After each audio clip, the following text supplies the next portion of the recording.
Capítulo 11. Porquerías de vedette. Papá y mamá murieron dentro del Ford Azul que se desbarrancó en la Cuernavaca, México, justo en la víspera de su sexto cumpleaños. Pero él llegó a los 12 asegurando que los dos seguían de viaje. Luego, desde la muerte de mamita, se dedicó a inventarse toda suerte de pasados, presentes, familias o amistades a la medida del momento. Ni siquiera Noemí, con ese ejército de mañas, guiños y patrocinios, le había sacado la verdad sobre su familia, aunque había, entre tantas mentiras, un común denominador auténtico, su condición de hijo único. Habituado a ser objeto de privilegios indivisibles, Piga había crecido jactándose de sus carencias fraternales con celo monopólico y arrogancia defensiva. No quería ni saber lo que se sentiría tener que dividir en dos su autopista con triple cantidad de tramos. Tampoco había tenido que dividir sus herencias: la casa, los pesos, los dólares, las joyas, los fantasmas. Al principio pensó en llevar a vender un collar con brillantes y esmeraldas, pero conforme fueron pasando los meses y a los espectros les dio por asediarlo, se propuso que, en lo posible, lo conservaría todo, hasta que un día descubrió que en lo posible equivalía a 12 meses de sus gastos corrientes. Salía poco, daba vueltas en el coche, se hacía amigo de las putas, les pagaba por invitarlas a tomar un café. De repente viajaba, sin saber hacia dónde. Una noche dormía en Guanajuato, la siguiente en Acapulco. Alguna vez llegó hasta Baton Rouge y se gastó en una semana el presupuesto de 3 meses. A veces todavía le daba por comprar ácidos, aunque seguía sin conocer la marihuana. Prueba a sus ojos de férreo equilibrio emocional, mismo que a los 30 años amenazaba con venirse abajo, seguido de cerca por una estabilidad económica en estampida. Y tampoco quería vender la casa, que bien podía ser el primer paso para convertirse en pordiosero. ¡Pareces pordiosero!, sentenciaba mamita cuando lo veía sucio o desaliñado, y él salía corriendo al baño a ponerse presentable, sabiendo que al volver recibiría un premio.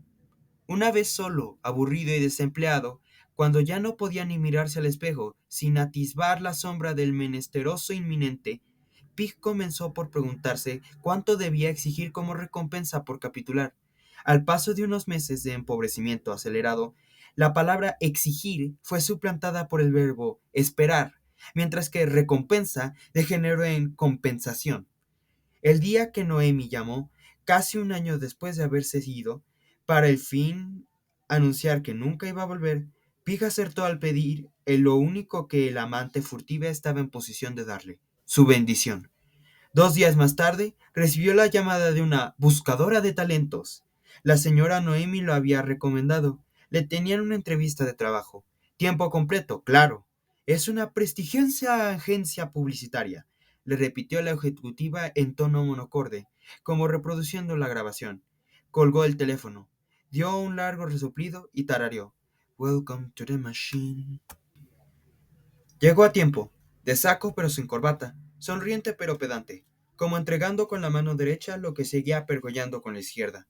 Llevaba entre las manos una carpeta, en cuyos 3 extremos sobresalían los recortes de periódico donde en letras bien grandes se leía El Patíbulo. No era para sentirse cabrero infante, pero entre semejantes socios de Mickey Mouse, seguro no leían más que anuncios y contratos. El Patíbulo tendría que refulgir como esos dublines que James Joyce llevó, sin éxito, a 17 diferentes pero iguales editores. Eso fue lo que quiso figurarse esa mañana, cuando la recepcionista de los lentes cortos y las nalgas anchas le dijo que pasara, que doblara a la izquierda, que Lerdo estaba listo para recibirlo. Así lo dijo, Lerdo, sin siquiera un señor, un licenciado, un asomo de nombre que diese al apellido la prestancia bastante para no suponer, tragicómicamente, que aquel Lerdo era el mote que su escasa diligencia le había ganado. Fue de seguro no por compasión, sino por un taimado asomo de respeto a sí mismo, que una vez adentro preguntó por el señor Lerdo. Allá está el viejo cerdo. Resonó en sus oídos un murmullo que no deseaba constituirse en respuesta. ¿Perdón? Pig se detuvo, interesado ya no tanto en confirmar lo que acababa de oír, como en verle los ojos a quien lo había dicho. ¿El señor Lerdo? ¡Claro que sí! Allá al fondo, donde está la luz prendida. Ahora la voz hablaba fuerte, con dulzura sintética y ojos distantes. ofensivamente impersonal. Pig no supo qué hacer, y en ese desconcierto se distrajo observándola. Era una de esas mujeres que podrían ser bonitas si no fuera por algo. Un defecto visible o invisible, una ligeramente extrema asimetría en la mirada, un detalle perturbador que no le permitía contemplarla de fijo sin lanzarse en fugaces incursiones por sus pechos, su falda, su vientre, buscando acaso allí, bajo la ropa, el motivo faltante para volver a sus ojos con un interés sólido, diríase más redondo, en arrancarle una sonrisa entera. Pero ella lo miró con desdén imperial, mientras alzaba a medias el índice para señalar, ya en los albores de la mala gana, la oficina de Lerdo, un cubículo opaco, vacío de ventanas, en cuya entraña reposaba un hombre somnoliento, gordo y encarnecido, cuyo nombre de pila ni a él debía importarle. Yacía sobre el escritorio de su entrevistador una IBM eléctrica, con un papel rosado preso en el rodillo. Pig pensó, un formulario. Y ya no tuvo tiempo de horrorizarse ante la idea de pasarse el día llenando formularios, luego de haber llegado a la no menos triste conclusión de que a él tampoco le darían computadora. ¿Vienes por el anuncio en el periódico? La voz de Lerdo, cascada, irregular y monocorde, voz de perdedor cómodo, lo hizo sentirse a sus discriminantes anchas. Porque aunque no pensaba soltárselo Lerdo, quizás se lo sabía. Venía recomendado. No sé bien por qué vengo, pero esto es lo que hago. Una insolencia súbita le crecía en el gesto, cual si de pronto ambicionara ser devuelto a la calle sin empleo, o como si uno de esos cuantos recortes del patíbulo bastaran para que lo recibieran con fanfarrias. O también recordándole a aquel lerdo, que sus recién 30 años le otorgaban derecho a empuñar la petulencia con gracia de esgrimista. O por qué, como tanto se lo había dicho mamita, su temperamento de hijo único lo emparentaba naturalmente con los chivos, animales habituados al gozo simultáneo de mamar y dar topes. Lerdo leyó sonriendo, y Pig habría jurado que por esos instantes sus pensamientos se fugaban de la agencia para instalarse en el recuerdo de otros años, cuando él también había querido ser narrador, o periodista, o crítico, o poeta. Más como en un instante lo comprobaría, la sonrisa de Lerdo no era una evocación, ni menos un indicio de ternura, sino el puro preludio de un ritual humillatorio, insuflado de un súbito entusiasmo administrativo. Pues no bien terminó de leer algunas pocas líneas, Lerdo tomó sus gafas bifocales, las posó en la IBM y procedió a bajarlo de su nube con una despaciosa pero contundente artillería verbal. Palabras crudas, autodenigrantes y en consecuencia 2 veces hirientes, ya que, como en esos momentos pudo descifrarlo, Lerdo no sería jefe, sino compañero, es decir, su igual, solo que más versado, más vencido, más conforme, y también con más sueldo, se entendía. Un igual que, de entrada, quedaba arriba de él, un igual con el doble y aún más del doble de su edad, un igual recitando los derechos y deberes de cada redactor. Copy era la palabra, copywriter, algo así como el último peldaño entre los writer. La humildad sin honor del escribano que no vende sus palabras, sino sus horas. Diario de 9 a 6, con una hora para comer. Cada uno un insulto inapelable, porque ni modo de quejarse cuando era el mismo Lerdo, todavía sonriente, quien le aclaraba que esto de ser un copy es lo más parecido a ser vedette. No eres así que digas bailarina, pero bailas. Tampoco eres cantante, pero cantas. Menos a una actriz, y sin embargo actúas. Hay que hacer porquerías, le instruyó Lerdo, y a cada nuevo aliento su sonrisa parecía ligeramente más burlona. Textitos de almacén. Hay que vender perfumes y carteras y brasieres y herramientas, lo que venga. Hay que olvidar el periodismo, las novelas, los poemas. Aquí vas a aprender a hacer basura. Cuando salió con la cabeza gacha y las cejas alzadas, la mujer de los ojos asimétricos no estaba allí. Las otras secretarias tampoco. Incluso los cubículos en torno parecían vacíos. Lerdo lo rebasó. ¿No gustas pastelito? No, gracias, ya me voy. Pero no se movió, como esperando que lo llamara alguien. ¿No le había dado ya sus datos a Lerdo? ¿No tenía claro que después, hoy o mañana, lo llamarían para una nueva cita? Conforme Lerdo se alejaba por el pasillo y penetraba en la última oficina, un privado más largo que el pasillo mismo, llegaba el Happy Birthday to you, que le invitó a fisgar por sobre los papeles de aquel escritorio hasta presuponer, creer y confirmar que la casi bonita se llamaba Rosalba, seguramente secretaria de alguien, cualquiera en esa agencia menos Lerdo, que por supuesto no tendría que secretaria. Cuando llegó a la calle, lo había olvidado todo. El apellido de Lerdo, los clientes de la agencia, el nombre de Rosalba, pero ya no sus ojos, que lo perseguían sin sosiego mientras él terminaba de capitular, echando tierra sobre la novela, como 9 años antes la había tirado encima del ataúd de mamita, para hacerse a la mar entre las aguas negras de un conformismo vedetil hediondo a resignación burdelera. Copy. Una vez más, la tierra cayó pronto. La semana siguiente le llamaron y conoció a su jefe y al jefe de su jefe. Es un camino largo, corto si tú quieres, le dijeron. Y Pig habría querido confesarles que prefería regresar a la calle, ir a pedir clemencia en el periódico, suplicar de una vez a quien fuera preciso que lo dejara ser el pobre diablo que hacía las reseñas que a nadie le importaban. No era, quizás, su fuerza, sino la falta de ella lo que lo tenía fijo en esa silla, de frente al escritorio, con ese insostenible comezón. ¿Cuánto quieres ganar?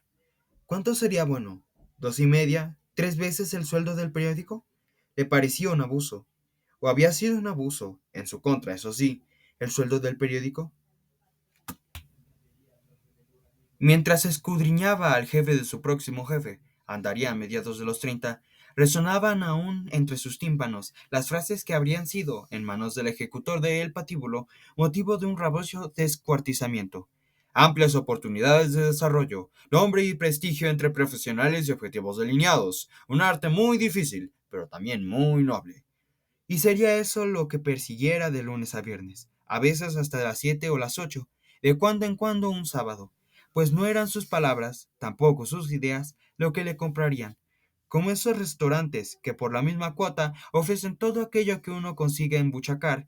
Él vendería su tiempo, con todas las palabras y conceptos y obediencias que cupieran en él, con 1 hora para comer. ¿Cuánto valía su tiempo? ¿Cuánto habría cobrado, cuando niño, por aquellas 6 horas de cautiverio estricto y obediente, con media de recreo? Tendría que cobrar venganza en todo caso. Fue entonces que pensó, métanse por el culo su sueldito, córranme de una vez. Multiplicó por 5 el sueldo del periódico y escupió, quiero 30.000 pesos. Era una estafa, y Pig no lo ignoraba. Solo un descaro así podía garantizarle que en 5 minutos volvería a la calle, donde lo aguardaría su dichoso desempleo, su tiempo insobornable, su falsa dignidad. Yo no me vendo, ni me alquilo, ni tengo más tarifa que la del placer. Sonaba muy bonito, tenía ritmo, pero nunca tanto como la respuesta del jefe del jefe. 20 para empezar, 30 dentro de un mes. ¡Puta madre!, pensó. Aunque lo que es pensar, no lo lograba, preocupado por el temor creciente de que aquel doble jefe descubriera en sus ojos el brillo de avidez que sin duda tenían. Miró hacia atrás de nuevo, el cine, las reseñas, las redactoras, el sueldo, el arcón navideño lleno de muestras gratis, los correctores, jefes, coordinadores, el director y dueño con quien nunca se topó, la papada inminente de Noemí, que moría como un pelícano en exilio. Quiso no sonreír, conservarse impasible, incluso alzar los hombros y adornarse con un voy a pensarlo. Pero las sombras del periódico, grotescas, miserables, no se lo permitieron, y de hecho le obligaron a soltar la sonrisa junto a un sí tan rotundo, seguido de un de acuerdo, en tal modo resonante que ya no le importó delatar su entusiasmo ante una dignidad de pronto recobrada por obra de aquel golpe de fortuna. Y mientras el jefe de ya su jefe le hablaba de clientes, compañeros, diseño, redacción, él lo miraba fijo y calculaba 500% más que un aumento de sueldo, una revaluación de sus capacidades, un acto de justicia, una seguridad de súbito serena, no tanto en su persona, que como había dicho el jefe de su jefe, estaría un mes a prueba, sin contrato, sino en el hecho claro de que ahora podía mirar hacia los viejos compañeros y jefes y rumiar en silencio, con la sonrisa tiesa y la quijada de repente chueca. Pandilla de jodidos. Se sintió libre, al fin inalcanzable por la mediocridad que desde tiempo atrás lo perseguía por sueños y vigilias. ¿Qué le decía el jefe de su jefe? ¿Por qué se levantaba de su silla? ¿Eso era todo? ¿Así de fácil? ¿Cuál era el nombre de ese jefe mayor al que llevaba rato yendo sin oír, en cuyos ojos no podía ver sino la retirada de esos olvidables jodideces que nunca más vendrían a danzar en sus sueños? Cuando volvió a la calle, descubrió que todo, nombres, clientes, normas, compañeros, era un armasijo de datos sin sentido que no recordaba, o que nunca escuchó, porque adelante, encima, por sobre todo lo visible y lo invisible, se hallaban las dos cifras mágicas cuya invencible mística nada podía ya opacar. 20,000 pesos, 30,000 pesos. Aunque, si ha de apeñarse en ser estricto, Pick tendría que aclarar que se trataba de un vértigo inducido, como cuando de niño se ahorcaba con el cinturón y entraba dando tumbos a la recámara de mamita. Si pensaba en dinero, estrictamente el sueldo comprometido era apenas bastante para sostener la casa y eventualmente comprarle algunos muebles. A la postre, habría renunciado a escribir novelas en el nombre de una casa, un coche y unos muebles. Por eso hay que insistir. Si Pig cedía al vértigo de las cifras, era para evitar la danza del espectro cuyo nombre apuntó ese día con tinta verde sobre su antebrazo, mientras el jefe de su jefe le explicaba un par de soporíferos aspectos contractuales. Leyó el nombre completo de cabeza, impreso en una suerte de listado de nóminas: Rosalba Rosas Valdivia. Un vértigo sintético. Eso era lo que Pig quería creer sentir. Cada vez que pensaba en cifras y porcentajes para ya no seguirle dando vueltas al recuerdo de sus ojos antipáticos, mucho más inquietantes que aquellas cantidades cuya sola irrealidad anunciaba un futuro de reclusión y trabajos forzados. Nadie da más de $2,000 al mes por alquilar a un hijo de mamita. ¿Qué clase de ironía del destino lo obligaría a probar en la publicidad lo que no pudo demostrar en la literatura? Sintió otra vez calor en las mejillas de solo repetir, con estilo impostado y desprecio irrestricto, la última frase de Noemí en el teléfono. Tampoco me agradezcas. Después de todo, no eres estrictamente un bueno para nada.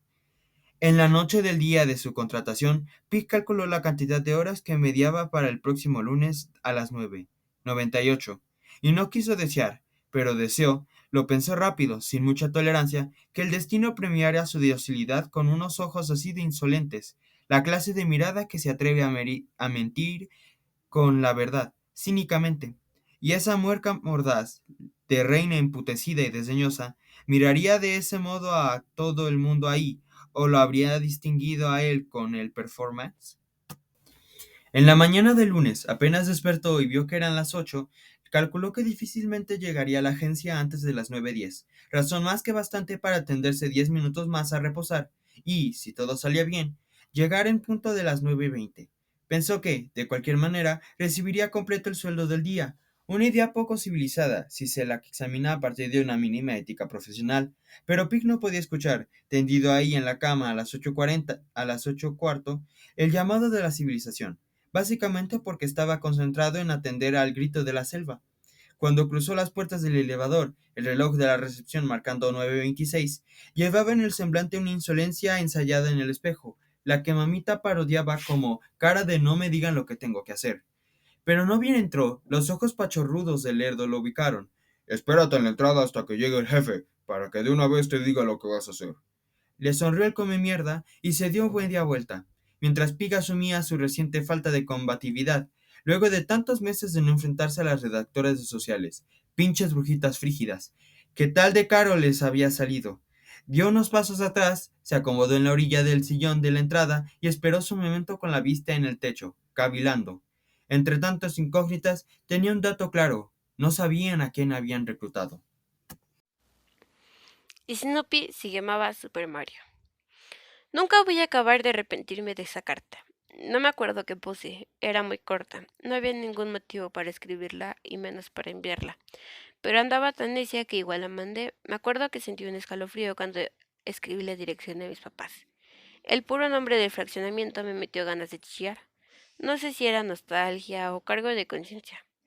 Podría haberme limitado a saludarlos, desearles mucha suerte y despedirme con el clásico "no se imaginan cuánto los extraño".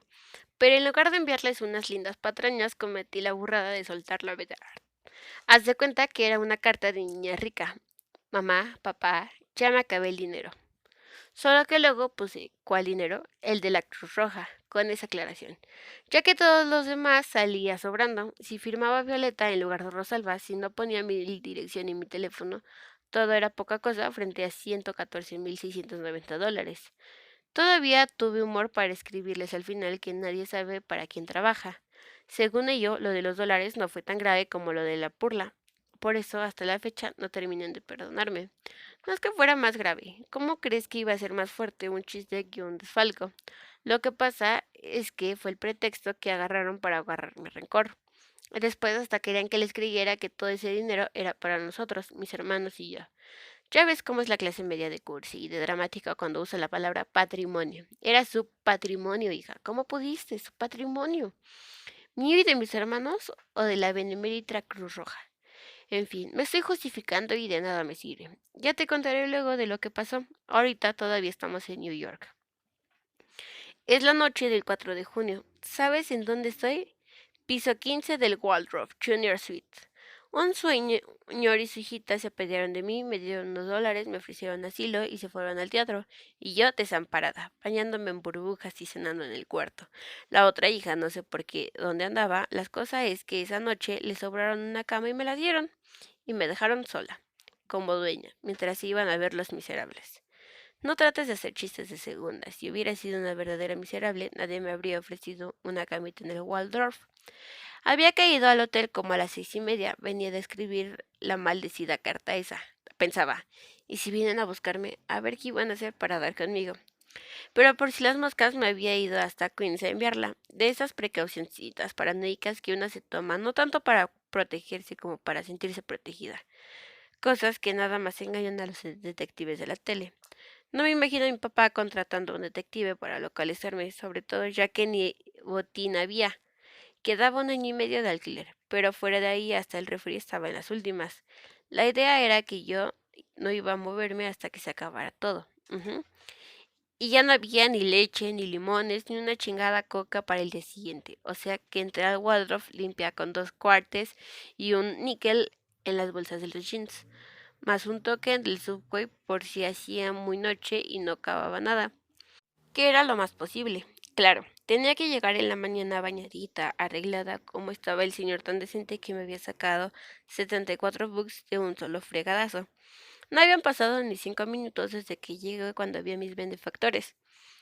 Tenían unas caras de mexicanos que no podían con ellas, pero de todos modos les hablé en inglés. Excuse me, sir. Where are you from? Pésimo arranque, pero apenas estaba comenzando. Tenía que aprender. Ujú. El cuento no era malo. Había perdido mi equipaje con todo y billetera y boleto de avión. No tenía un centavo y no sabía dónde iba a dormir. Tenía que juntar 300 bucks para irme a mi casita.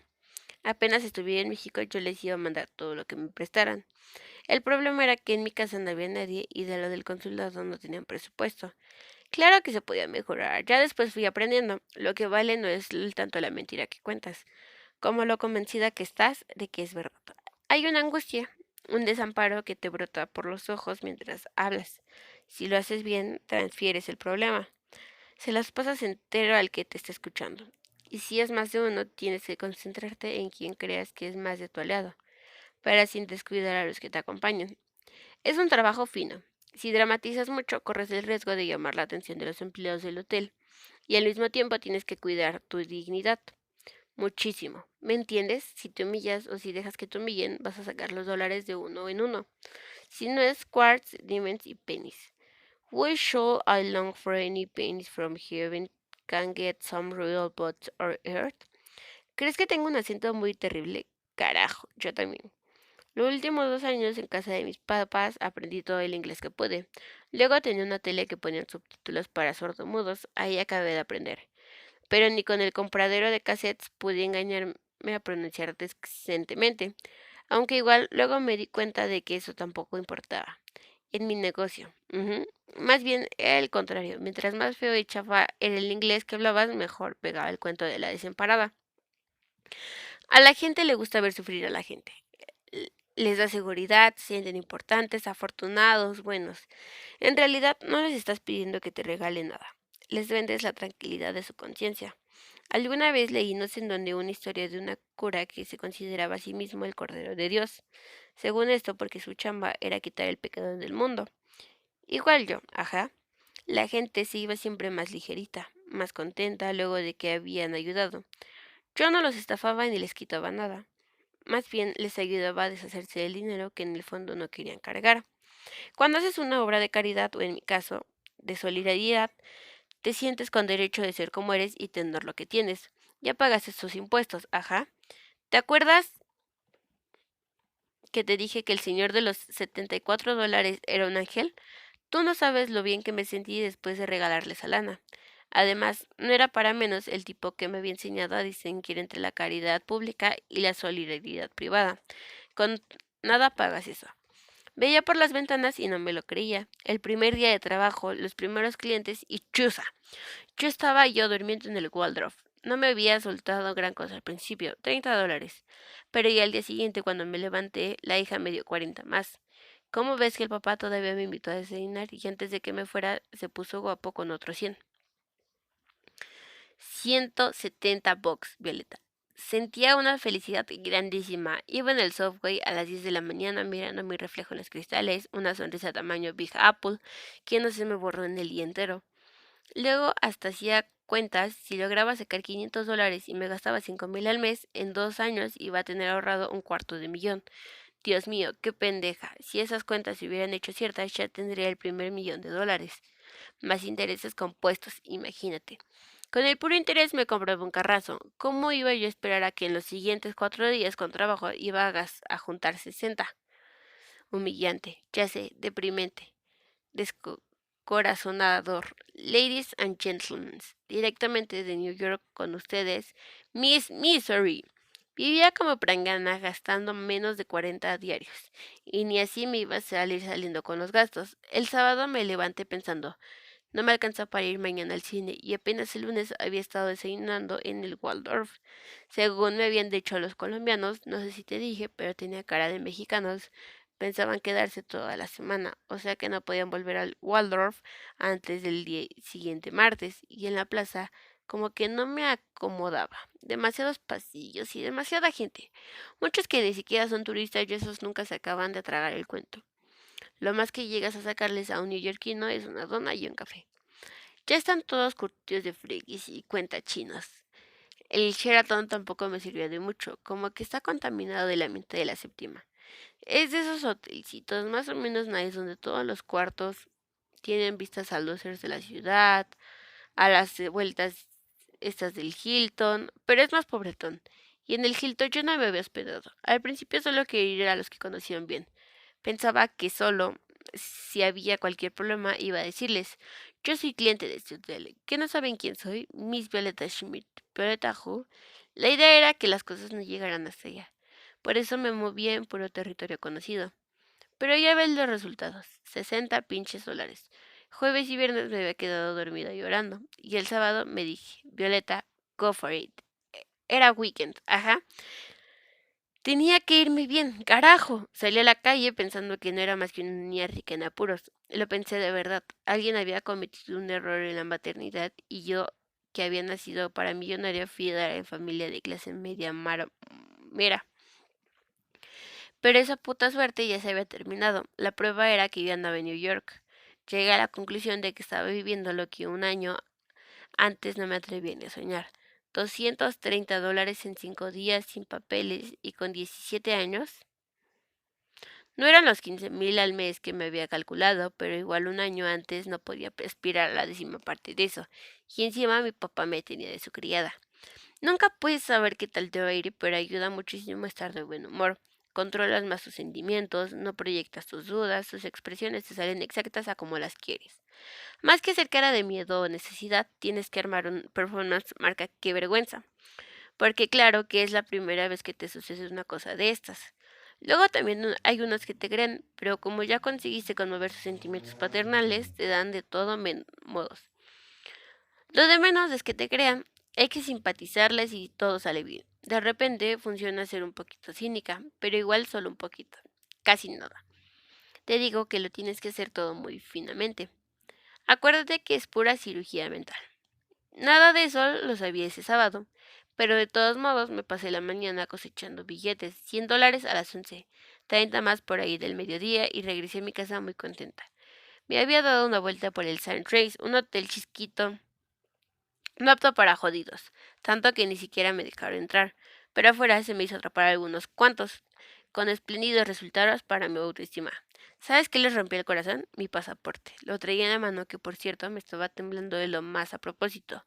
Cuando veían lo que le había pasado a mi pasaporte, me miraban con una ternurita que yo decía, ¡bingo!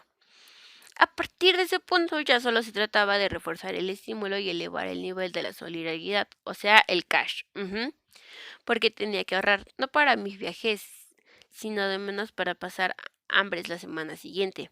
Si me iba a pasar mal la recolección, y así fue poco a poco aprendiendo las mañas de esa noble profesión que me estaba salvando la vida. Era intenso y a veces peligroso. Cualquier día te encontrabas con un depravadote que te ofrecía una lana por subir a su cuarto.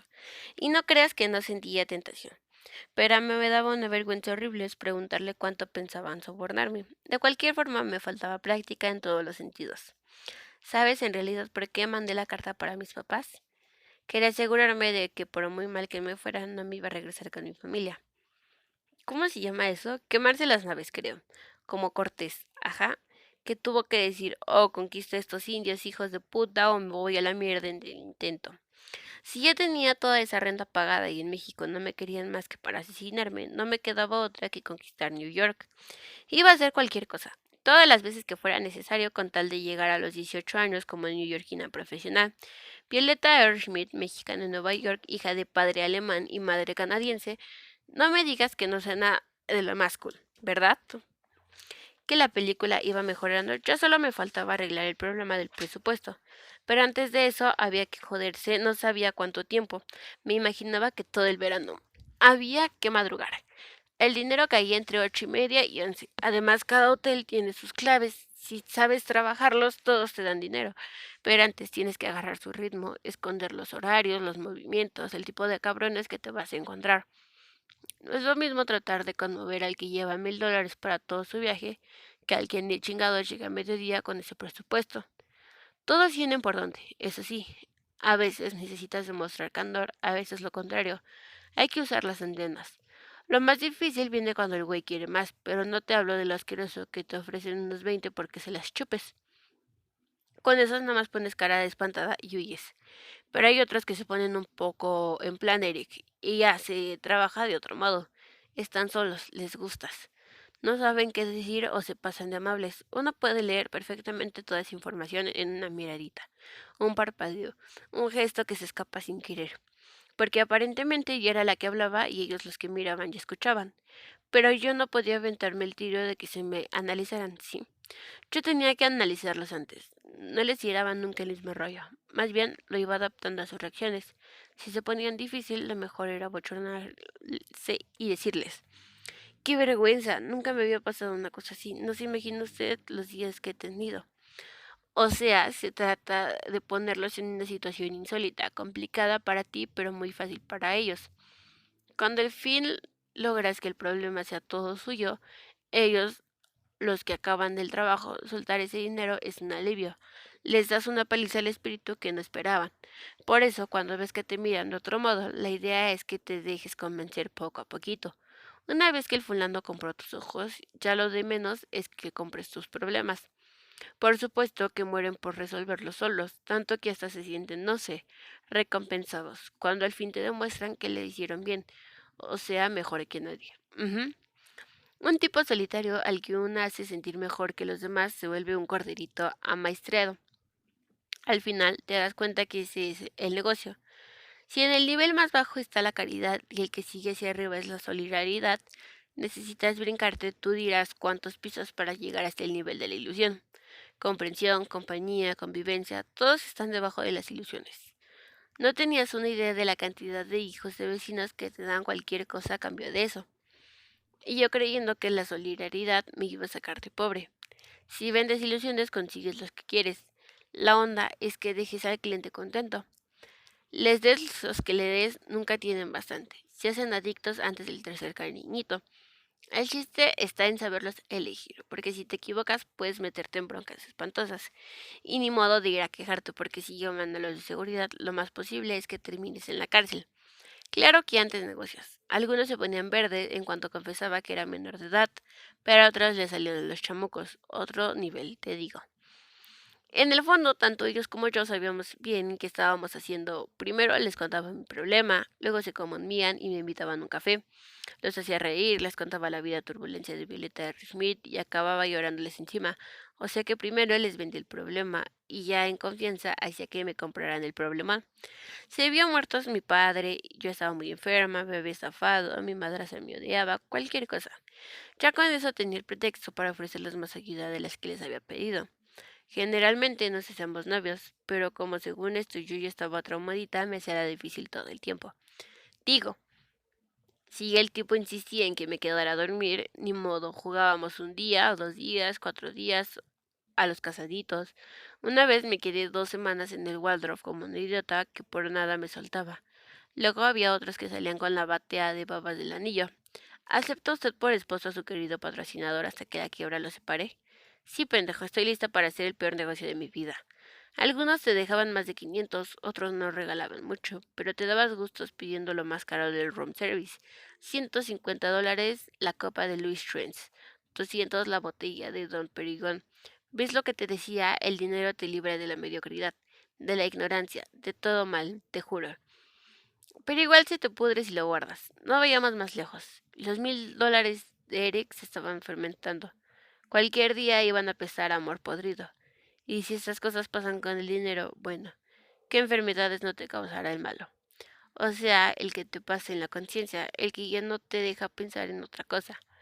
Te digo porque yo veía a mis maridos y me daba horror. No sabía qué hacer con su dinero ni sin él. Nadie les había dicho lo tramposa que es la lana. Te descuidas tantito y dejas de ser su dueño para volverte su administrador. ¿Cómo entiendes que un tipo rodeado de sirvientes cabizbajos se convierte en sirviente de sus pinches pasiones? Si tienes mucho dinero pero no compres nada, no es muy justo que sea lo que yo diga. Después de todo lo que les vendí, pero según yo los billetes grandes sirven para comprar la libertad. Siempre hay unos que van y las que venden. Y ellos a huevo se las compran, aunque luego no las usen. La única libertad que de veras usaban era la que les vendía yo.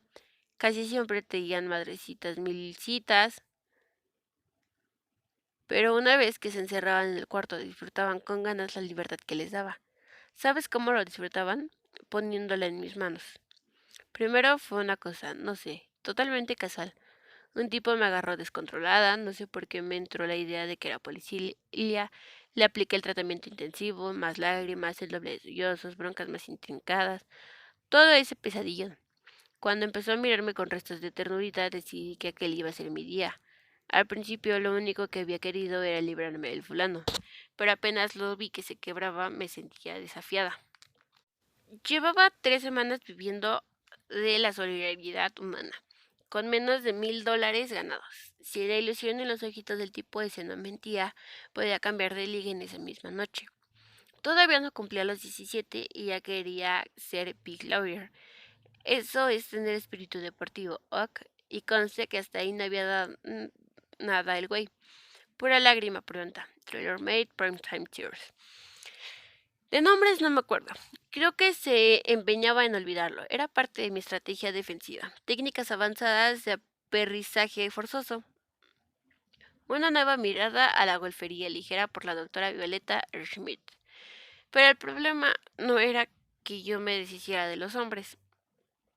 Lo malo es que también se me olvidaban las caras y las historias. No sabes lo angustiante que es volver a toparse con el mismo fulano y no saber quién le dijiste que eras.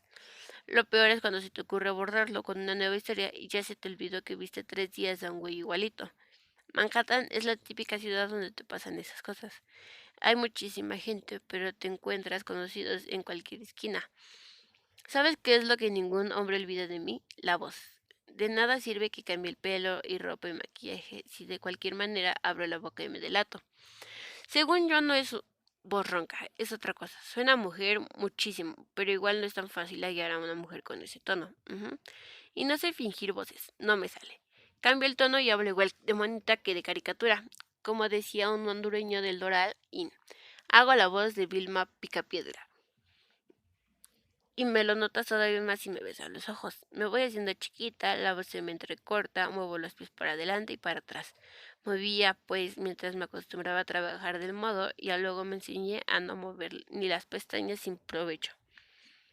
Control, ¿me entiendes? Hasta para lucir desamparada, sobre todo para eso, uno tiene que controlar toda la acción.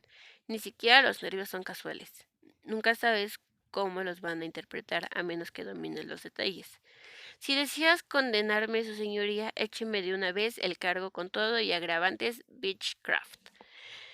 Ahora que para ser de venerada Beach tenía que hacer cosas peores, como fingir los sentimientos que por ningún lado tenía, por eso nunca le he sabido hacer.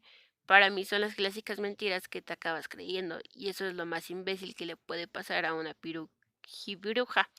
Creerte tus mentiras, error fatal. Para que mejores me entiendas. Es como si yo ahora me creyera que soy la que te cuento. Hay cosas que no dicen nunca, ni frente al puro espejo, ni a solas, ni a oscuras. Son las verdades integrables que según nosotros no son parte de nosotros. El chiste no es negarlas, sino hacerlas parezcan imposibles. Eso, ¿cómo crees? Ni estando loca es la última cosa que haría en la vida. Todos dicen lo mismo y ni uno solo está diciendo la verdad. Cuando mis papás quisieron tantear si su virginidad hija se había rompido en New York, de plano me negué a entrar en discusión. Piensen lo que quieran, les dije, yo sé quién soy y tengo claro lo que valgo. Esas cursilerías funcionan de maravilla entre clase y media que me vio nacer. Aparte, si una no sabe lo que vale, va a acabar ofreciéndose por menos, y Violeta R. Schmidt estaba decididamente a favor del precio justo. Esas cosas pensaban mientras decía mis ñoñerías para salvar al pellejo de mi honra. ¿Te acuerdas de las compañitas que hacía en tu cuaderno? Echando toneladas de caca sobre el pincho producto que tan gordo te caía. Y luego de ahí mismo sacabas las campañotas, solo que yo con mi bullshit al gusto del cliente, pues lo mismo hacía yo cuando tenía que decirles cursilerías o portarme como la noviecita de un pendejo en el Plaza Atene. Pensaba exactamente lo contrario de lo que le estaba diciendo. Las tradicionales vacunas contra el amor de la doctora Schmidt, vía de administración, oral of course, dosis hasta que el puerco aguante. Había unos que eran lindos y me caían simpáticos, pero igual les hablaba pensando puerco, puerco, puerco, puerco, puerco. Imagínate el freak que me invadió cuando se te ocurrió contarte que te dicen pig. Era como decirme, soy inmune a tus venenos, y eso de no se le dice a una drama, pendejo. Un día se me ocurrió que a lo mejor la protección no era contra los clientes, sino contra el mundo. Era una cucaracha antisocial, ajá. Trabajaba de actriz, a veces 24 hours a day saving weeks, that a rain of shine, puta madre. Llegó a ser disquiciante. Cuando vino otra vez diciembre dije, bye. Eric me había mandado los segundos $1000 y entonces a Violeta se le ocurrió una idea revolucionaria. ¿Y si me iba a la playa? Claro que era arriesgado, pero igual me quedaba en New York y me arriesgaba a terminar tirándome por la ventana. ¿Estaba mal? Había aprendido las nociones básicas del Beechcraft, pero seguía teniéndole miedo a la gente, así que mi manera de no pensar en la Navidad fue decirme, Violeta, tienes que arreglarte. No podía seguir viviendo con la cabeza descompuesta. Debía haber cientos de millones de bitches más felices que yo. Capítulo 13. Las horas moribundas. Cabeza. Mande usted. Balazo. Haga la suya y hágase obedecer. Texto. A usted que es un caballero de buen gusto, le ofrecemos un genuino símbolo de elegancia. Le esclava en un baño de oro de 12 quilates que le proporcionará la prestancia natural del hombre moderno. Ahora a precio especial para el hombre que siempre controla la situación.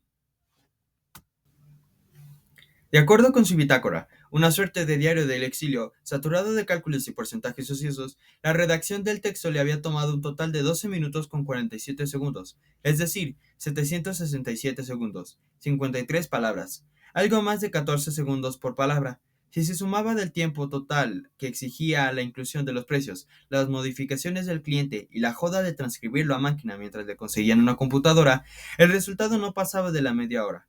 Si se redactaba un promedio de 3 anuncios diarios, su tiempo de trabajo neto ascendía a 90 minutos, el 18.75% del tiempo que le estaban pagando.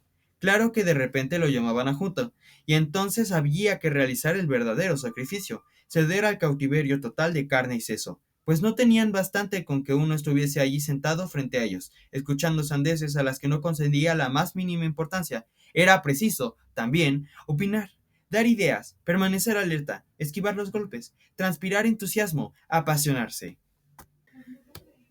Lanzar los disparates al aire como gotas de esperma impertinentes. Pero ni eso, porque ¿quién eyacula calculando ulteriores conveniencias? ¿Quién diablos tiene el tiempo en plena plenitud para, como lerdo, robarse al vuelo las ideas ajenas? Las cachaba en el aire, las escupía sin siquiera pensarlas, sonreía en espera del aplauso. Más bien aquellas brainstorms le parecían batallas sin cuartel al interior de un mismo pelotón de pedorros. Se trataba de establecer no solo quién había lanzado el pedo más sonoro, sino cuál de ellos se internaba con más vigor en los pulmones. Cuando tal cosa sucedía pronto, la junta terminaba felizmente, y Pig podía volver a su privado a gastarse en silencio sus cientos de minutos restantes. Cuando no, más valía resignarse a soportar aquella peste densa y redundante, donde las grandes ideas nunca aterrizarían, acaso porque el águila no suele cazar moscas. Aunque, para ser franco, la humillación iba un poco más lejos. Se sentía un desecho del azar entre tantos profesionales de objetivos delineados.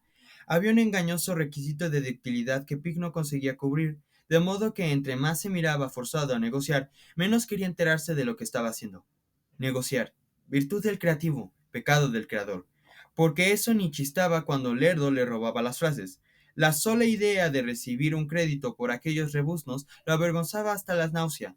De pudor a pudor y de fastidio en fastidio, Pi descubría sus incompatibilidades orgánicas con la vida del copy, al tiempo que advertía las carencias de los jefes. Casi nadie sabía lo que estaba haciendo. El mismo jefe máximo tenía siempre el coco en otra parte. Sus opiniones eran, más que excéntricas, estólidas, sus frases inconexas, rengas quién sabe si de puro apresuradas. Había una realidad guionolesca en cada una de esas reuniones ejecutivas, donde Pig expresaba su opinión a través de bostezos largos, insobornables. Había también espacio para entretenerse haciendo otras cosas. Anuncios, por ejemplo, como ese de la esclava, que era puro humor negro involuntario. ¿Quién era tan ingenuo para creer que una esclava de bronce se llevaría más del departamento de intendencia? ¿Quién tan cerdo para cobrar por prometerlo? Había que poner la cara dura al promover un estigmata como símbolo de prestigio social, y por supuesto había que reírse al releer. El texto de la esclava pertenecía a esa categoría de escritos abyectos cuya sola factura le reserva a su autor un sitio en el infierno. Posiblemente lo infernal no fuese en sí la Junta, como esa crónica incapacidad para concentrar un mínimo de su atención en los asuntos ajenos. A veces, al principio de la reunión, escribía una lista de ideas rápidas, que luego iba dosificando mientras se concentraba a placer en otros temas. Y si bien ello no promovía su imagen a nivel corporativo, ciertamente le daba el halo retraído del creativo, atleta de la imaginación sometido a exigencias de alto rendimiento, alcahuete verboso de las registradoras, fantasma sobornado por la máquina.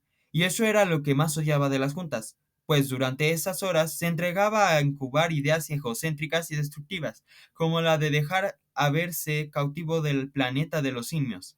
Su truco viejo, ensayado y perfeccionado desde la primaria, útil siempre que los mundos se negaban a cumplir la voluntad. Los changos no son los otros. Las juntas parecían infernales porque durante su transcurso se presentaba, alternativamente, ángeles y demonios a increparlo. ¿Debía menospreciar el medio ambiente y entregarse sin culpas a la divagación fecunda? ¿No era más práctico aprender a usar el idioma reinante, con lo fácil que parecía? Si se metía de lleno al juego, ¿los estaba comprando o se estaba vendiendo? Pensó, me vendo para así poder comprarlos, y concibió una larga espiral de compraventa que con alguna suerte desembocaría en la seguridad de un retiro confortable. Escribió, bienaventurados los pigs de hoy, porque ellos serán los lerdos del mañana. Rimó cerdo con lerdo, anuncio con renuncio, idioma con sarcoma. Se entretuvo apilando versos contra lerdo que al cabo le dolieron más a él. Al terminar la junta, descubrió que lo detestaba no exactamente por mediocre, hipócrita y servil, sino por el mediocre hipócrita servil en el que él mismo se estaba convirtiendo. Además, el muy mierda acababa de adornarse con dos de sus ideas, sin tantito pudor. Tal vez por eso no acabó de sentirse satisfecho cuando poco después, tras una leve distracción del enemigo, depositó un discreto escupitajo en su taza de café. Cualquiera podía verlo desde afuera, por más que disfrutara de una relativa segregación. Tanto como las secretarias, cuyo trabajo es un asunto más o menos público, Pig se pasaba el día enmarcado por el cristal de 2x2, visible como un pez en su pecera, estrictamente prohibido dar de comer al copy.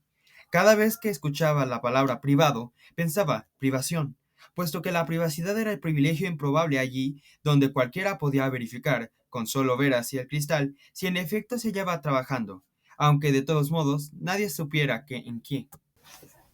A cambio de privarse de 480 minutos del día, percibía diabólicos 666.66 pesos, o sea que sus minutos valían 1.38 pesos, a menos que contara solamente los días hábiles, entre 21 y 22 al mes. Pongamos que 21. El resultado era ligeramente más halagador, 952.38 por día, casi 2 pesos por minuto, pero luego sumaba los minutos que tardaba en llegar por la mañana, en irse por la tarde, y el sueldo que le restaba los costos de la gasolina, el desgasto del coche, los extras. Lo importante seguía siendo, en cualquier caso, estirar, bifurcar, desmenuzar, desglosar más allá de la lógica las especulaciones aritméticas cuyo puro transcurso hacía desaparecer esos minutos. De otra manera, tendría que haber llevado desde temprano las cuentas angustiantes que apuntaba en las hojas de la agenda del escritorio, cuando habían pasado las 5 de la tarde. Una detrás de la otra, se sucedían las hileras de 4 rayas pequeñitas, paralelas, verticales, cruzadas finalmente por otra horizontal. 12 grupos de rayas en total. Otra hoja repleta de nada. Paladeaba un deleite díscolo en la sola sospecha de tener, contra todo pronóstico, un proyecto, pero era una sospecha nada más, un olfato quizás desesperado, harto de la soledad, listo para treparse en cualquier tren. Era un escalofrío recurrente, cuya irrupción intempestiva lo dejaba a merced de no menos chocarreras comezones. Imposible saber si realmente sentía lo que sentía, o nada más lo que quería sentir cada vez que olisqueaba la presencia de esa mirada extraña, y por ello 2 veces familiar. ¿Cómo hace una mujer para insertarse su órbita sin siquiera verte? Se preguntaba a veces, a la salida, luego de vigilar durante horas el único ser vivo en esa empresa que a todas luces se aburría más que él, Rosalba Rosas Valdivia. La empleada desdeñosa a quien, gafas mediante, conoció para sí como casi bonita, parecía guardar detrás de los anteojos no solo una hermosura terrible y asimétrica, como el más glorioso de los casi estrabismos. También mal ocultaba una dosis extrema de ese afán torcido al que suele llamarse mala voluntad, o mala condición, o mala leche. Más se advertía, y en eso Pig es firme, que el solo intento de quitarle ese defecto, si tan torpes misión resultaba posible, tendría que echar por tierra su ilógica belleza.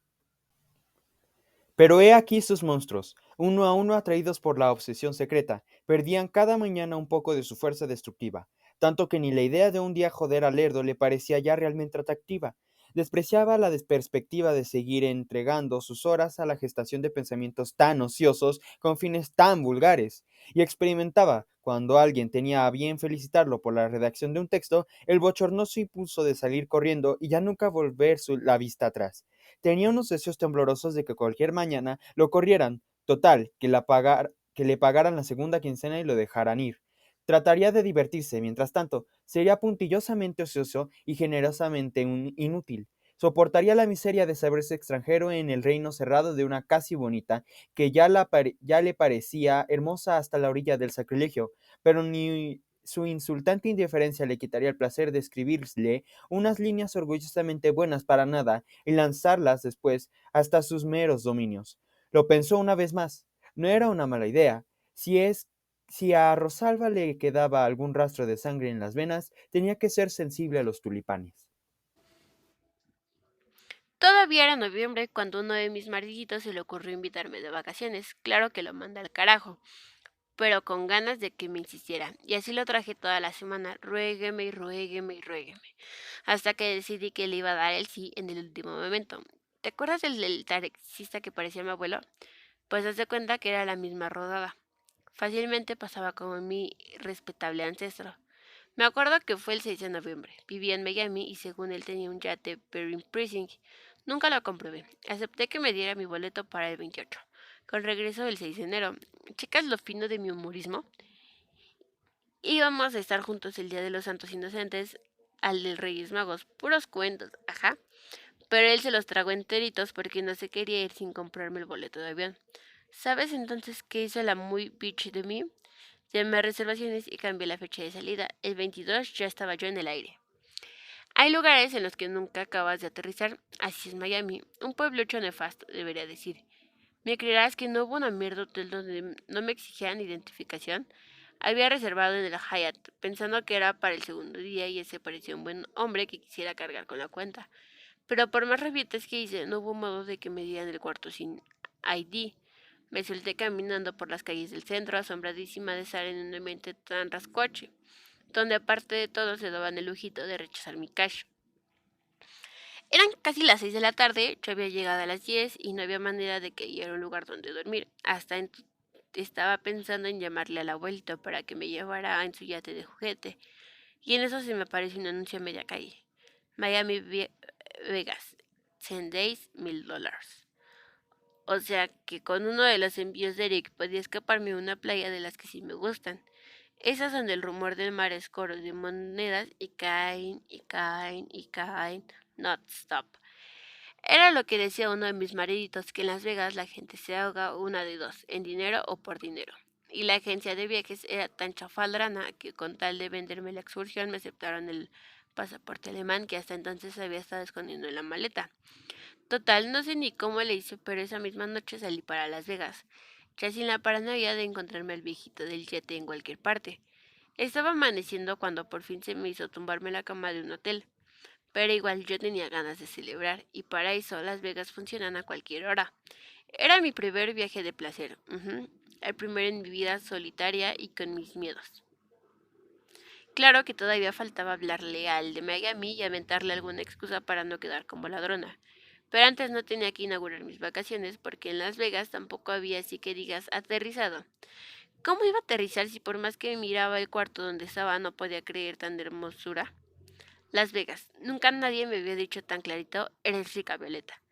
Aunque eso de ser rica era tan alternativo como los $500 que me quedaban, porque los de la agencia me habían sacado 500 más por el cuarto sencillo. Pero el dinero ahí rendía. ¿Sabes cuánto costaba un club sándwich en tu habitación servido en una mesa elegantísima con una jarra de agua y dos copas de cristal cortado? 8.50. Increíble. Y todavía no te han dicho cómo se llamaba mi hotel. Hasta ese día supe que Mirage significaba espejismo. Todo hacía sentido, ajá. La alberca tenía cascadas, en las peceras había tiburones y en el lobby se te perdía entre la hilería de mesas y maniquitas que te susurraban. Cash, cash, cash, cash. My king of town.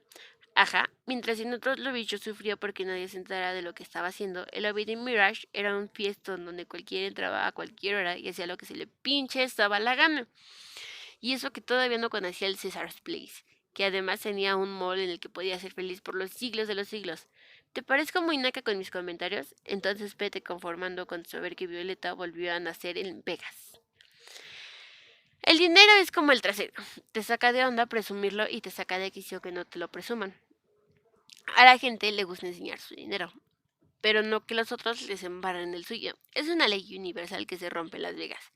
En Vegas solamente los groupies tienen algo que ocultar. Nunca fui a Atlantic City, ni a Nausum, ni a Monte Carlo. Algunos de mis mariditos me contaban, pero dudo que haya algo como Vegas Motherfucking Disneyland. Ajá. Es un sueñazo al que entras a la cabeza y poco a poco vas enterrándosete. Hasta que de repente ves que vas volando sobre una alfombra mágica. El chiste está en no aterrizar. No apagar las turbinas y creerte todo lo que veas. Aunque realmente no lo veas. Mientras en los hoteles de New York no era más que una brujita friolenta con aires de taradas en apuros. El Mirage me dejaba poner sobre toda la mesa todos mis encantos, que con indispensables para apostar sin perder. Claro que hay competencia feroz. No te imaginas la de lagartonas que se pelean por los apostales solos. Pero al final hay tantos que ni la más horrenda se va a lo que dicen en ceros. Aparte, no te he dicho las maravillas que hizo la llave de mi cuarto. Metida por el lado derecho del escote, un tremendo logo. Mirage. Sería todo lo chisi que tú quisieras. Pero me daba buen nivel sobre las otras viejas. No es lo mismo ser una advenizada de quien sabe a qué calle o qué hospedadita en el hotel, si lo sabría yo, que trabajaba en eso. Nunca miras igual el lobby de un hotel cuando vienes de dormir en uno de sus cuartos. Los otros huéspedes son como tus colegas, tú mueves el nivel de los patrones y no tienes que hacer las carabadas a los criados. Ni siquiera le ves las caras, no hace falta, a menos que de pronto, como a mí, se me mete el chamuco. No sé si esté aquí siempre, pero yo vi Las Vegas hirviendo de chamucos. Hay una cascada como de plástico que tienes que quitar, porque aparentemente todo es de lo más sano, pero una vez que te trepas al patín no te quedan más que el camino hacia el piso, que en mi caso puede llegar a ser cortísimo, sobre todo cuando la suerte te deja sobornarte por ti. Yo sabía que tenía ciertas armas para manipular al enemigo, y que gracias a ellas había sobrevivido desde junio, pero las becas tienen una manera tan poco sutil de emputecerte, que apenas pones la primera apuesta. De escopetas se transforman en cañones y si tienes cañones despiertas con misiles. ¿Sabes todo por qué? Hace Corpier. Cuando el dinero corre de esa forma y te das cuenta que en cualquier momento podría terminar en tus manos, hay una calentura que te obliga a atacar con todo. Flota una cosa sexy en el ambiente, algo que te seduce o te hipnotiza o te envenena o todo junto. Una bruma putona pero transparente como una fila mucia de lucecitas verdes que te jalan. Órale, vente. Seguramente es la resaca del infierno porque yo ni las manos alcancé a meter. Una vez tuve un maridito que decía que el infierno era una fiesta tan maravillosa que solo después del primer mes te das cuenta que aquello es un castigo. Afortunadamente me quedé nada más 3 semanas. Como siempre me pasaba, el chamuco se me metió mientras estaba sola. Quise decir, en medio de mi cuarto grandísimo, donde todas las noches me dormía desnuda para sentirme todavía más reina. Era apenas la noche del 24 y yo no había hablado más que con los del room service. Uno de ellos, el del turno de la noche, tenía una mirada tristísima. En la televisión había películas de zorritas encueradas y camioneros calientes, lo menos navideño que encontré. Pero seguían pensando en el room service y nada más. Carajo. Todo el mundo cenando con su familia y Violeta en Las Vegas viendo porno shit. Son historias idiotas si tú quieres, pero te dan ideas. Ajá. Cualquier idea que sirviera para aplacar a mis monstruos Santa Clauses era mucho mejor que dejarlos libres. Y furiosos en medianoche buena, me sudaban las espaldas cuando pedí el club sandwich. Las mujeres tenemos el don de hacer posible lo imposible. Hay cosas, por ejemplo, que solo pueden suceder en la mente de un estúpido calenturoso. Pero si se me da la gana, puedo encargarme sola de que todas las cosas que sueño le pasen ahorita en su recámara. No sé si sea frecuente que un bombón de 16 de años abra la puerta de su habitación así, encueradota, pero seguro a Snoopy jamás le habría pasado. Creo que se llamaba Marco o Mario. O Marcos, algo por el estilo. Un hombre aburridísimo, triste como él. Por eso preferí ponerle Snoopy. Pero tampoco creía que nos hicimos tan amigos. De por sí me costó mi buen trabajo secuestrarlo. Era uno de esos sudamericanos que creen que van a convertirse en gringos y trabajan como negros. Pero ya ves cómo es de perro el instinto de la especie. Así que Snoopy se las arregló para zafarse de la chamba por un par de minutos. Luego llamó otra vez y en 3 minutos llegó uno de sus compañeros con un sobrecito. Para entonces yo ya tenía terror.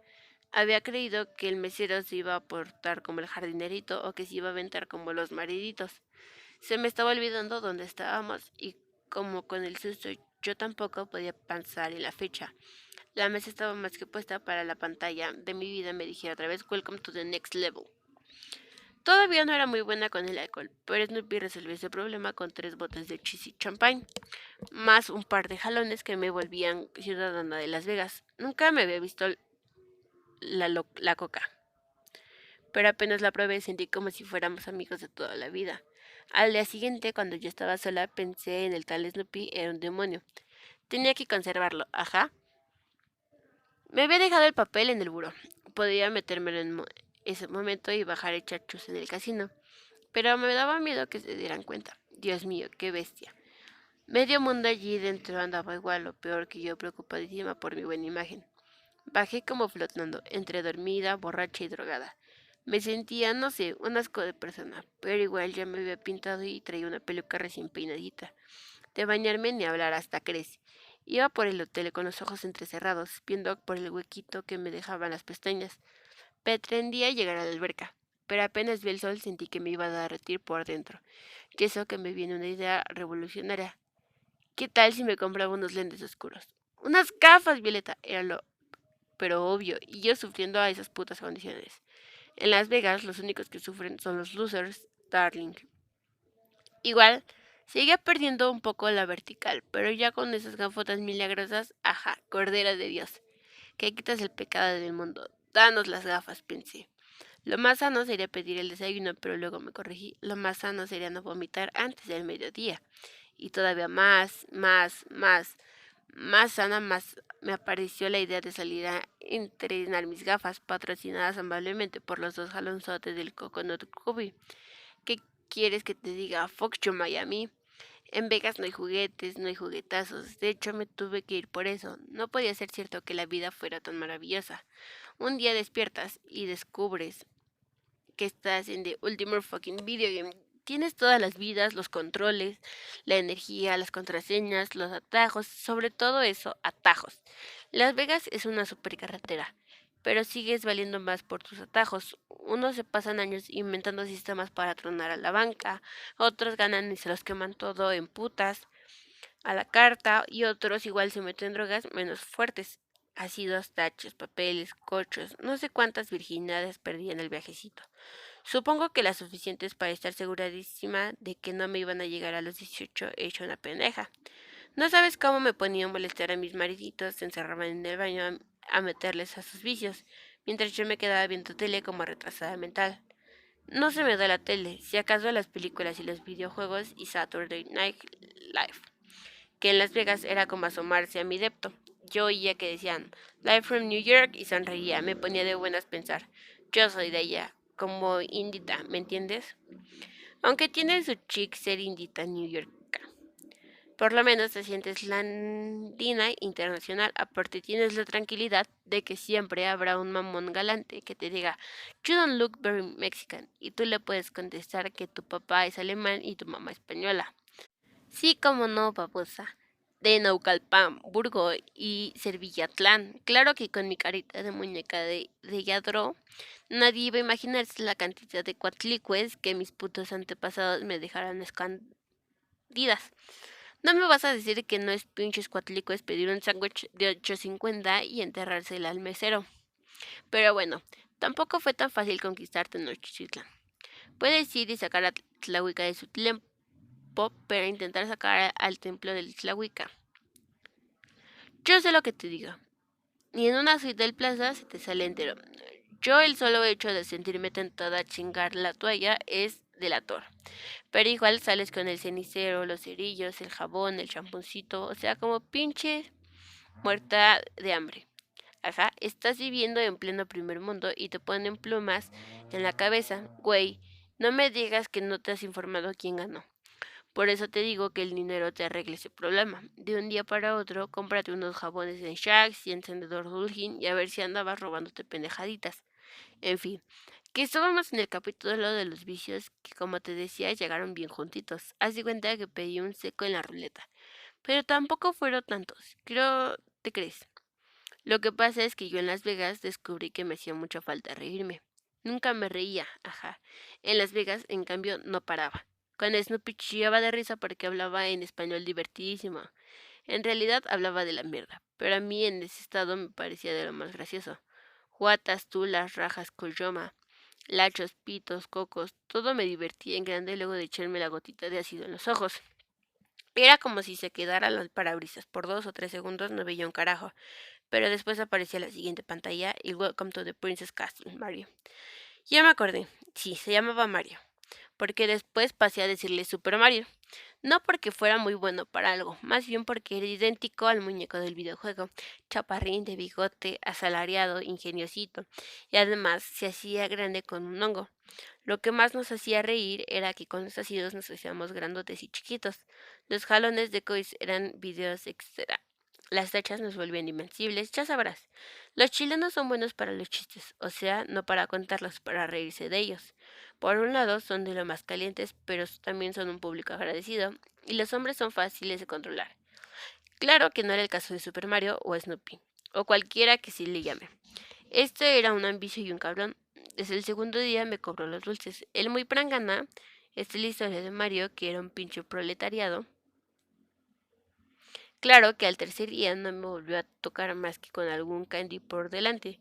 But we were every year sure no. Se supone que las primeras veces una se modera, pero desde el momento en que me vi coronada como reina de Las Vegas dije, shit, yo no quiero bajarme de aquí. Además, ya te conté lo pelísimo que me estaba yendo antes de darle código al sobrecito. ¿Qué querías que hiciera la pobrecita reina si nunca ha soportado ser parte de la plebe? Aunque yo nunca lo haya descubierto, Snoopy, que era bueno de plebeyo, no dudó ni da tantito que me haya cobrado los caramelos al doble. Pero me daba tanta hueva ponerme a conseguir otro Candyman que al final casi me asocié con Super Mario.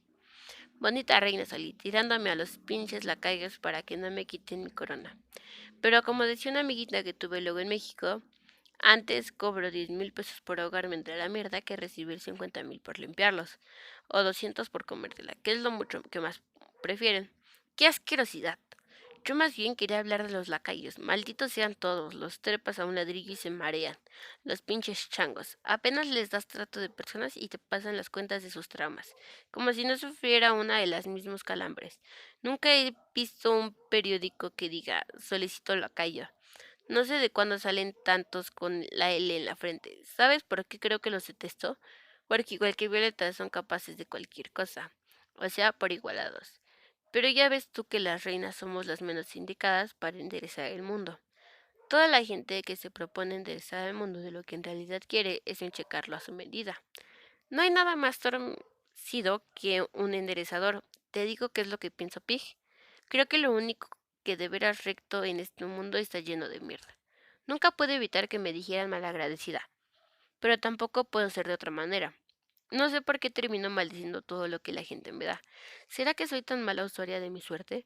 Como decía un pendejo que luego conocí, hace rato te dije que planeaba hacer chuza en el casino, pero no dije cómo porque ni yo sabía cómo. Ajá.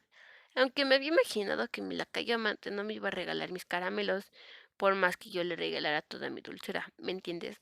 Hay quienes dicen que a los lacayos les falta educación o sentido común, o elegancia de verdad, pero para mí el único problema es que les falta presupuesto, y eso ante mis ojitos los descalifica totalmente.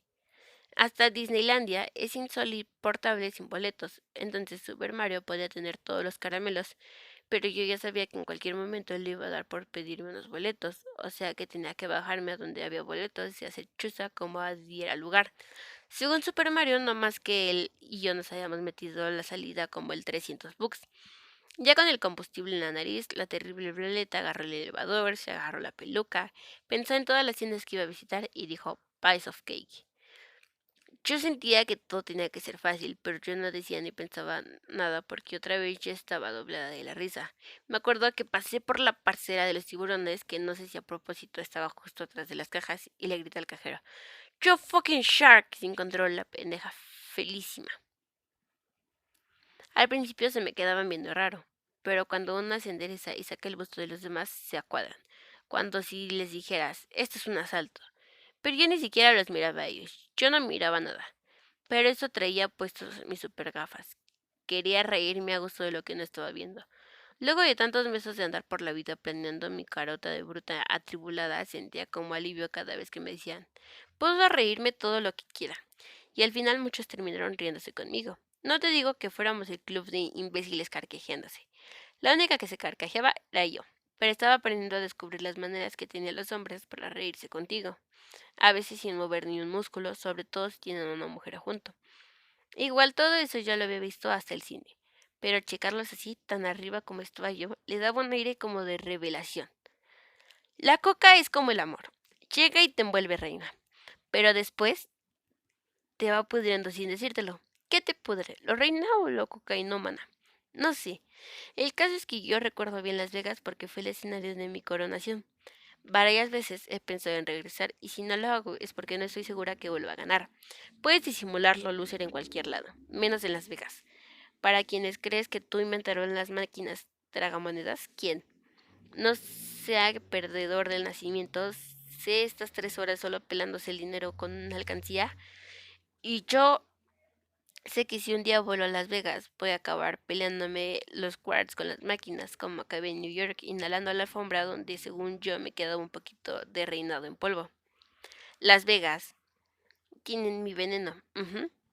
Es como si hasta los semáforos de Strip me dijeran, yo conozco tus vicios. Este capítulo podía llamarse Bitching Las Vegas. ¿Cómo tú dirías tú? ¿Perreando? No creo. Una cosa es perrear y otra bitchar. Y por supuesto que putear y perrear y bitchar ya pertenece a una categoría superior o inferior. Depende. Bitchar es según yo algo así como expropiarle la cartera al maridito en turno y aventarse pidiendo lo más caro del menú. Según mi mamá, eso era golfear. Yo opino que eso es pensar más rápido, o sea que lo mejor es bichar, que no suena tan feo. ¿Sabes cómo me dijo el puto viejo de Miami cuando le llamé? You fucking slut. Me enojé tanto que le grité, Slut tu puta madre, pendejo, y le colgué. Después me la pasaba lo mismo a cada rato. Me acuerdo que pensaba, un día de estos voy a meterme en un broncón por pinche respondona. En el Waldorf no puedes armar esos panchitos sin arriesgarte a que la seguridad te saquen a patadas por las puertas del servicio. No digo que me lo hayan hecho, pero creo que lo hubieran preferido. Es más, estoy segura.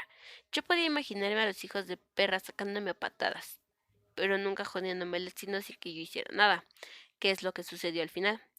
Pero andábamos en Las Vegas. Your Royal Highness Violeta Schmidt se estaba acomodando la corona desde adentro de la nariz. Super Mario juraba que la coca se ponía azul la sangre, pero yo decía, si esas cosas fueran ciertas, no les abría los plebeyos. Ajá. El, el chiste de la coca está en saber dos cosas. Es rica y no hay para todos. Y aquí tendrías que añadir, jeje, para que tus lectores me odien rabiosamente. ¿Morderán tus lectores? Si tú muerdes y yo muerdo, supongo que igual ellos tendrán que morder. Perdone, señor Pig. Muerde su libro porque dice que aquí ARF en vez de wow. ¿De qué clase de perra está usted hablando? No podría parar de reírme. Y por supuesto, los que más se reían conmigo eran los que ganaban.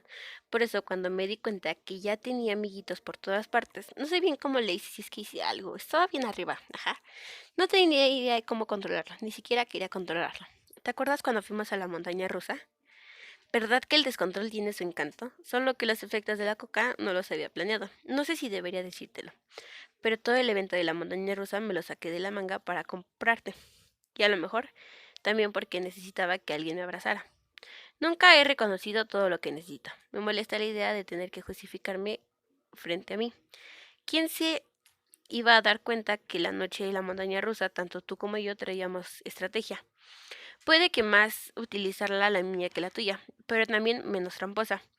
No tengo nada que inventar. Todo se va inventando frente a mí. Si ahora mismo tuviera que mentirte, no habría más que checar en las pantallas mi menú de mentiras, elegir la que fuera y disparar. Las mentiritas pasan frente a mí como las notas musicales en los cuentos, y yo voy rasgando las que necesito. Siempre me las he dado de ser así, muy libre, pero nadie que necesita soltar patrañas puede presumir de esto. Dime cuántas mentiras, cuántas te diré y que es tu esclavo eres. Suena un poco a consejo de viejita de pueblo. ¿Me imaginas de Charlie Bastón? Una adorable viejecilla que vende manzanillas bajo la nieve al grito de I need some loving like a fuzzball need control. ¡Qué asco de puta vieja limosnera!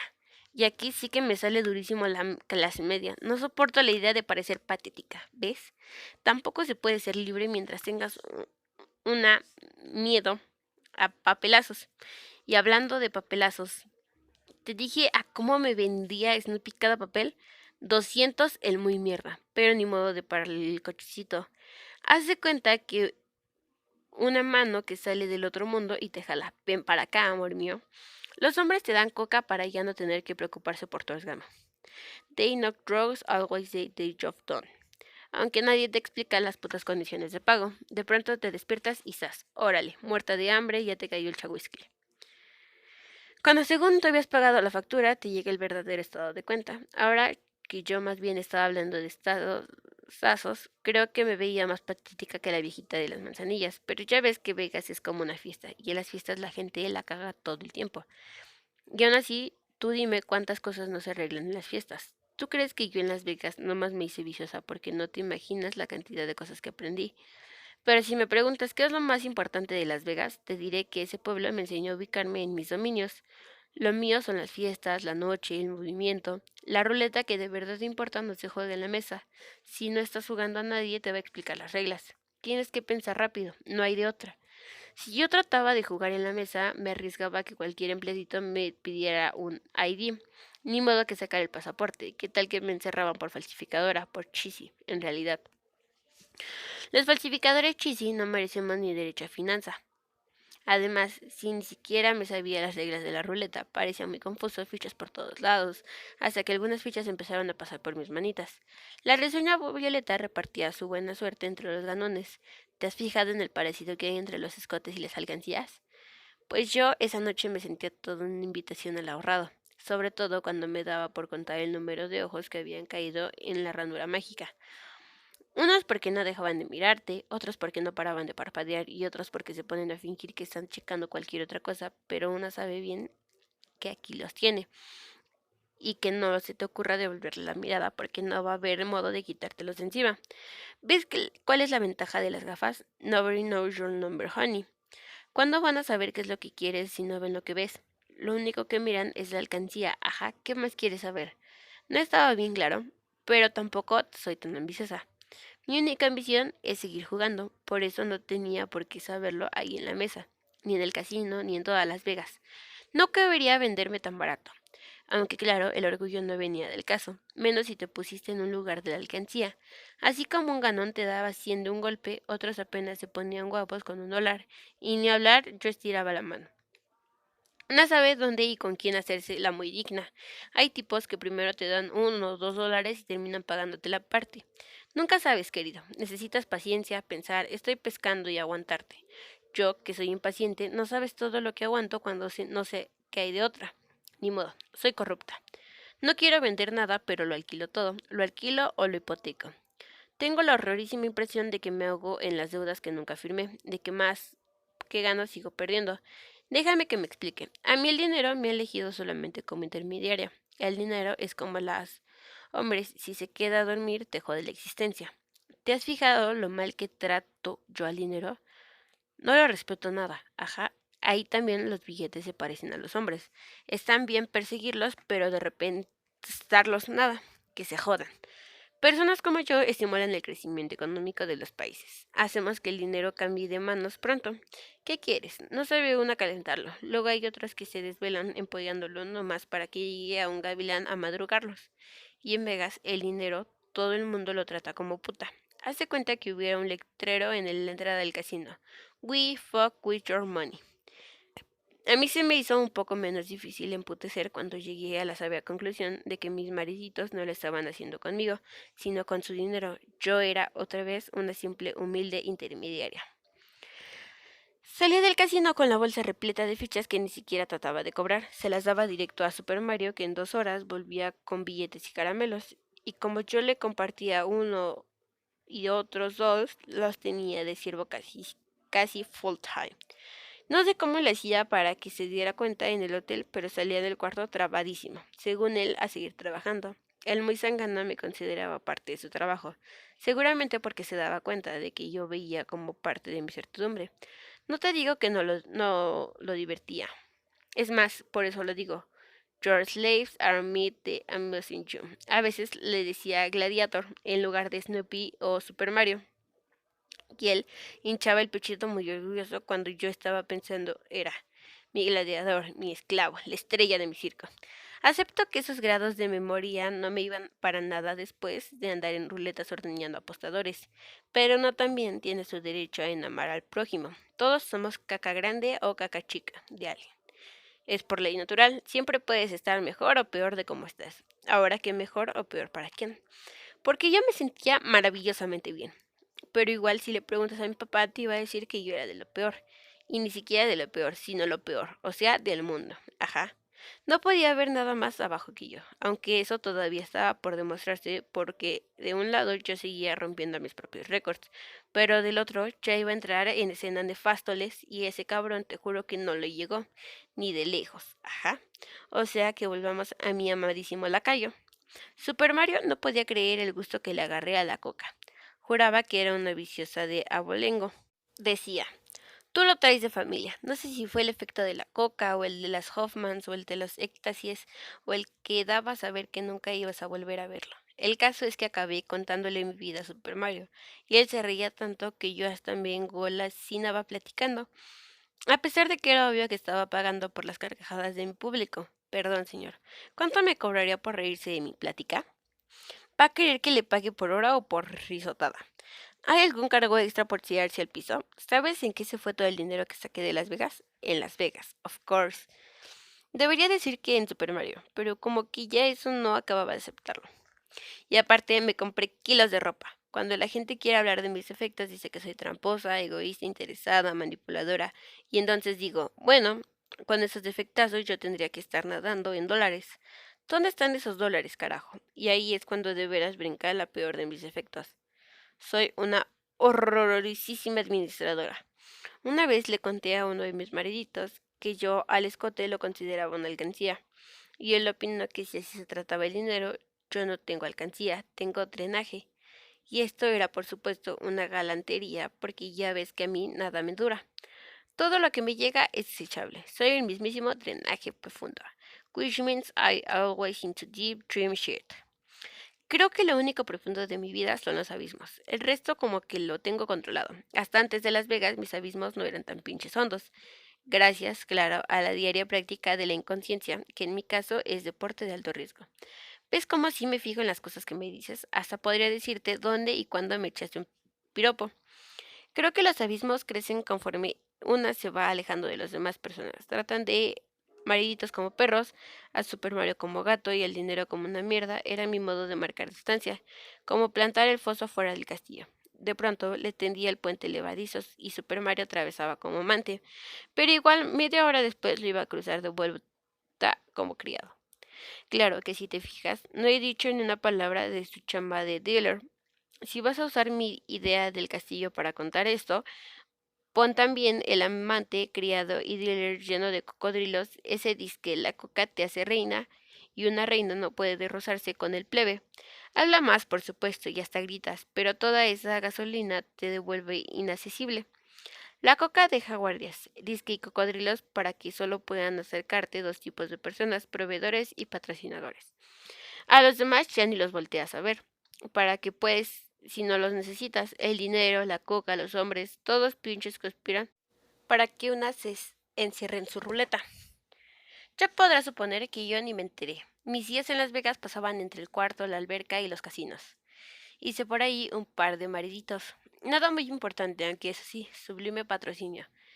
Y aparte, con total honestidad, porque estaba bien claro que yo me iba con ellos porque estaban ganando.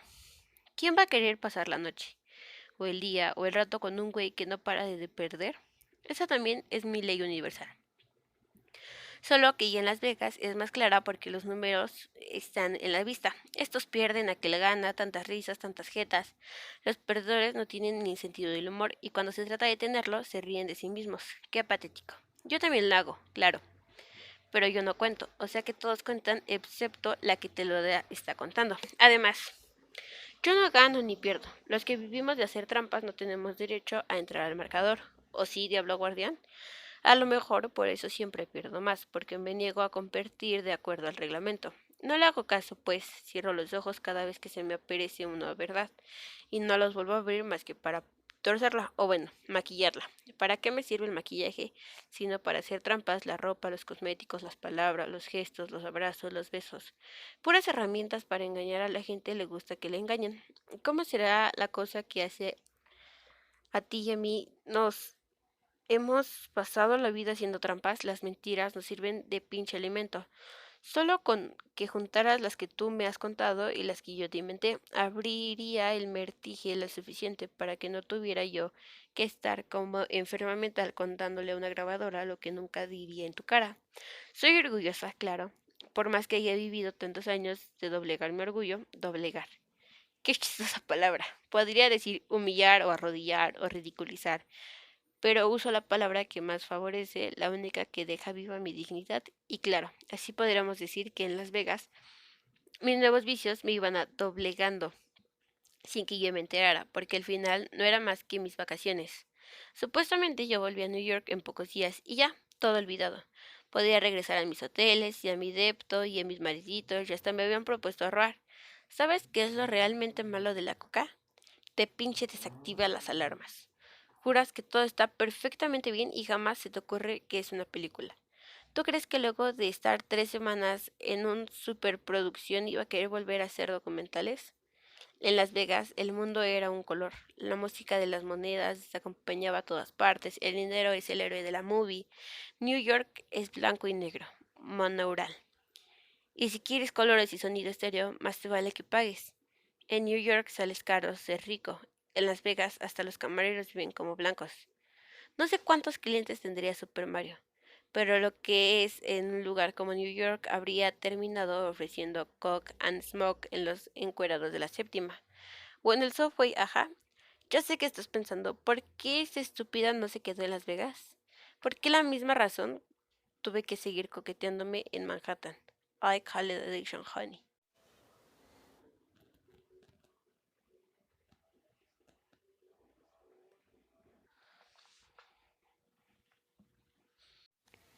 Si la coca te trepa hasta el trono del mundo, New York es ese mundo en el que tú quieres reinar. No te puedes creer que Vegas es verdad.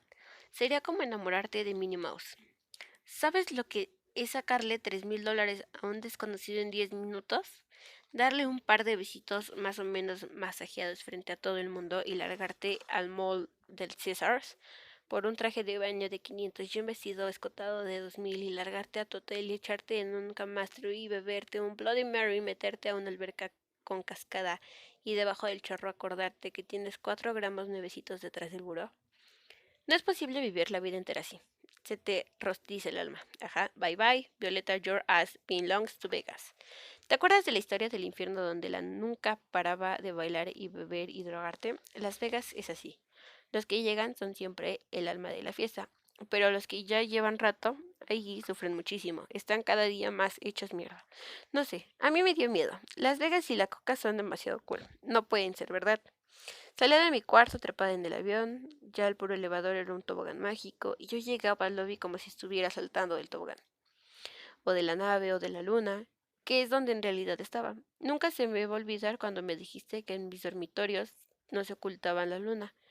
Tenía todas mis passwords, Diablo Guardián. Entonces, yo me desprendía como del fuselaje y decía, ¡Jerónimo! Te juro que lo decía, casi que lo gritaba, cada vez que salía del elevador y olía las monedas y las voces y la música y el bingo, bingo. El mundo era una lotería donde una chica buena como yo no podía perder. Aterrizaba en la ruleta como un hondón adentro, pasando que la vida era perrísima y yo más. La vida era un Nintendo inagotable, un pinball sin agujero, una paleta ruleta con el imán debajo de mi número, y yo acá invulnerable, tras mis gafas, como la mujer de gángster a los 17 años, pero sin soportar a ningún gángster, a excepción de demonios, claro. Pero ni modo de pelearte con los inquilinos. Me metía 4 jalones en el cuarto y me hacía cuentas de lo que me rendían. Mente de clase media, pinche cata. Pero no había de otra porque estaba jugando, tirando dados full time. A veces en el cuarto jugábamos Monopoly. Creo que Super Mario se dejaba ganar, o a lo mejor era que yo entrenaba todo el día. Cada nuevos vestidos, jeans, zapatos, era como ir comprando propiedades que después producían dinerales, porque ni modo que una princesita que trae 5,000 bucks de ropa encima les den una fachita de 10. Había unos coquetos que te pasaban 3 o 4 de 20, pero los buenos se ponían guapos hasta con 500 de un solo golpe. Qué barata me vi cuando te dije que era yo tu amuleto. Creo que lo que había dicho como 300 veces. De cualquier modo, había que moverse rápido. No podía darte el lujo de que te ficharan en una mesa ni en un salón, ni en la entrada de un hotel. Me pasaba 2 horas en la MGM, donde el Caesars 2 es el Mirage, 2 es el Treasure Island. Ahora, calcula cuántas coca me metía si por cada 2 horas me tenía que dar los 4 jalones reglamentarios. Súmale que a la alberca me iba en ácido y luego en el cuarto me ponía trifásica, burbujitas, pastillas, jalones y unos besos tremendos de repente. No podía contarte bien cómo era. Creo que no alcanzaba ni a enterarme y además tú no quieres que te cuente. Ya ves cómo los diablos de la guardia sufren horribilísimos ataques de celos. Lo que quiero explicarte es que el carrito nunca se para. Dormía poco y se me olvidaba comer, pero igual el negocio me obligaba a hacer, no sé, vida social. También llegó a pasar que me llegaran a cenar 3 veces en la misma noche, y si fuera dueño de un casino, lo primero que haría poner un letrero. Escote obligatorio. Super Mario decía que en el hotel solía oxígeno por los tubos de aire frío. Yo creo que los escotes son más efectivos que el oxígeno, además de tener despierto a medio mundo, provocando que la gente apueste más. De pronto me quitaba un ratito las gafas, había que dejar que los ojos hicieran su trabajo. Pura actuación barata, pero productiva. Luego me las ponía otra vez y regresaba a mi jueguito. Super Mario juraba que me ponía las gafotas para que no se dieran cuenta de lo puta divertida que me estaba dando. Y a veces sí tenía toda la razón. Mis hojas iban volando por una carretera recibiendo señales de un chingo de satélites. El patrocinador en turno, los otros jugadores, la ruleta, el tapete, las manos del croupier, los moriones, las mesas, los que andaban dando vueltas por el bote de plástico hasta el culo de fichas. Había que verlo todo y moverse rápido. Cada casino era como una pista. Veían aviones llegando y despegando todo el tiempo. Y yo odiaba perderme de un buen vuelo. Cuando llegaba al cuarto me veía en el espejo y me volví loca. Si tenía el labio tieso de algún lado, me paraba la coca y me iba a la alberquita. Por eso te decía que no podía durar. Era un suicidio. Además que la tercera semana ya no se sentía igual. O sea que me temía cada vez más y subía cada día menos. A veces no quería ni salir del cuarto. Super Mario se encargaba de pagar los $100 de cada noche en el Mirage con mi dinero, of course, hasta que me di cuenta que me quedaban 200 y ya no iba por más. ¿Sabes qué hice? Le pedí a Super Mario 500 prestados.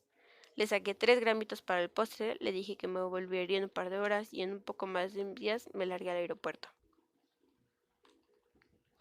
¿Me creerías que en la noche yo ya estaba en New York? Nieve por todas partes, un frío francamente chingativo y mi casa cubierta de polvo. Pero igual me sentí otra vez en la tierra. Tenía los 3 gramos, más $700 y el refri vacío.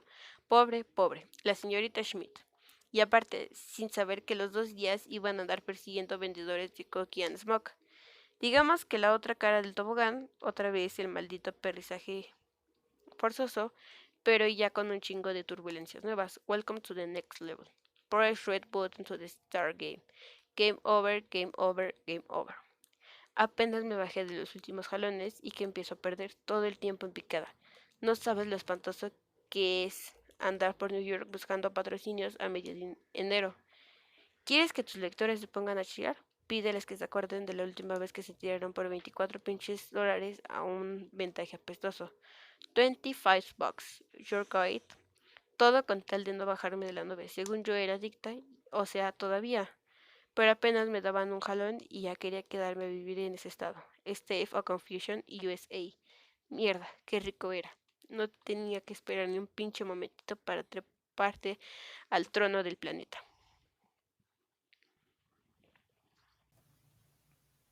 Capítulo 15. No olvides que no existo. Mírame bien, no soy Superman. Óyeme, mujer, yo soy tu diablo guardián. He venido hasta aquí para seguirte a ti. Mi boleto de regreso hace rato lo perdí. Ya sé lo que dicen si me ven pasar. Tengo cola que me pisen y no sé rezar. Yo soy aquel que explora tu interior. Soy Caín y soy Abel en tu retrovisor. Mi cielo. Rap del Diablo Guardián, parte 1, anexo a 12 tulipanes de procedencia no especificada. Lo había citado lejos, en un bar solitario cuya mediocridad difícilmente justificaba el desplazamiento. 3 kilómetros. La explicación, pensó Pig tantas veces que a las 2 horas tuvo que prohibirse el pensamiento, solo podía estar en el sigilo autoritario con el que ella propuso el nombre del bar, de manera que sugerir una segunda opción habría parecido inconsecuente. De hecho, ni siquiera le dio el nombre. Tampoco le aclaró cómo lo supo todo. ¿Tenía Pig cara de tulipán? ¿O de diablo guardián? Rosalba solo dijo que se fuera por Insurgentes, que diera vuelta en Álvaro Obregón y luego en Cuauhtémoc, que a 3 cuadras vería una puerta de madera con un letrero pequeñito. Ahí era. Y a Pig le acercó, le pareció que lo estaba invitando a saltar un banco. Rosalba solía llevar unas gafas amarillas lo suficientemente horribles para disimular el poder de sus ojos, y esa tarde se las había quitado. Tenía los ojos anchos y profundos, como esas madonas eslavas que acostumbran mirar desde un enigma en tal modo hermético que solo previa difunción se puede entrar en él. Pig supo entonces que la sola desnudez de ese rostro asimétrico era más que bastante para convencerlo de cualquier cosa, literalmente. ojos que viajan pronto de la humedad al fuego, montados desde pómulos escarpados y casi desdeñosos, de modo que los labios, al extenderse, dibujaban la clase de sonrisa frente a la cual solo un completo miserable podría decir que no, pues solo esa sonrisa mitigaba, hasta el extremo de borrarla por completo, la angustia provocada por los ojos hondos y voraces que parecían siempre esperar más. Ojos crepusculares, de emperatriz en el destierro, miraban dentro de los suyos con la misma fijeza que exige un telescopio, y a veces más allá. En ese punto donde la mirada inmóvil pasa al alcance telescópico, al recorrido quirúrgico, de tal forma que quien así contempla no hace sino exigir tributo y vasallaje, tienes que mirarme. Pig recordó, le faltaban unos días para saber si se iba o se quedaba, lo cual hasta ese día le preocupaba poco, y si bien no deseaba que lo despidieran, había sentido, mañana con mañana, una profunda, cosquillante gana de ser rechazado ahí donde todo le parecía rechazable. Todo menos Rosalba. Ahora le descubría, y se daba a temer como cosa inminente el veredicto adverso. No me conviene nada que te corran, reflexionó Rosalba, en voz nunca tan baja para no ser oída por Pig, que, de una, de una pieza permaneció mirándola, y dudando si aquel no me conviene nada, llevaba dentro cualquier cosa además de conveniencia. Aunque si lo pensaba, prefería convenirle a hacerle indiferente. ¿Y cómo se hace para convenirte? Atacó Pig con sorna inofensiva. No dejando que te corran, contració ella, con completo control, sin molestarse en decorar la situación con la falsa sorpresa de haber sido escuchada. ¿Qué gano si me quedo? Resolvió provocarla, estirando su suerte más allá de lo estrictamente recomendable para quien ya sabía lo que podía ganar, y a cada instante le fastidiaba un poco más la idea de perder. ¿Qué ganas? Nada, claro, tú nada, bromeó Rosalba, en apariencia distraídamente, mientras miraba a un lado, atrás, arriba. Luego se levantó, cambió de silla y se plantó a su lado. La que gano soy yo, pero a veces. Calló, ronroneó, sonrió. Me da por compartir. Lo que vino después apenas lo recuerda, con excepción del brinco que dio sobre la silla cuando sintió esa mano invadir su entrepierna y apergollar el miembro sorprendido, hasta resucitarlo, porque al tiempo que comenzó a apretarlo propinóle un beso lascivo, resbaloso que llegó y se fue rápido de entre sus labios, sin que él pudiese al menos rozarle la rodilla, o rodearla del cuello, o mínimo insinuarle que estaba preparado para darle respuesta. Pero nunca le estuvo, y ella debió preverlo porque porque en un nunca que no dura más de 5 segundos, difícilmente cabe otra respuesta que el asombro. ¿Entonces qué? Sonrió otra vez Rosalba, suntuosamente cínica. ¿Te convengo también? ¿Verdad que te conviene convenirme? Había en esos ojos una ansia contagiosa, de solo contemplarlos intermitentemente, porque hay de sosiegos que no dejan mirar, ni hablar, ni respirar de fijo. Pig se sentía obligado, más aún destinado, a compartir su prisa. O era probablemente que, después de haberlos habitado, el más pequeño atisbo de destierro de esos iris ansiosos le ocasionaba una inquietud picante como el par de Bloody Marys sobrecargados de pimienta que se iban terminando solamente para dar a sus ansias compartidas el sabor de un sarcasmo con tomate, sal, chile piquín, limón, salsa inglesa y de nuevo esa luz, flagrantemente roja, saltando entre los dos como un SOS.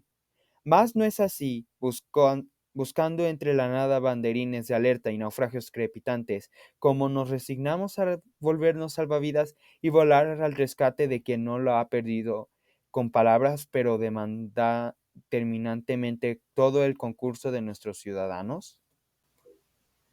Y no es verdad, entonces, que al hacerlo y salirnos de nosotros encontramos o armamos la ficción suficiente para asumir que tan obvia carencia espiritual es resultado de la innata nobleza de nuestros sentimientos.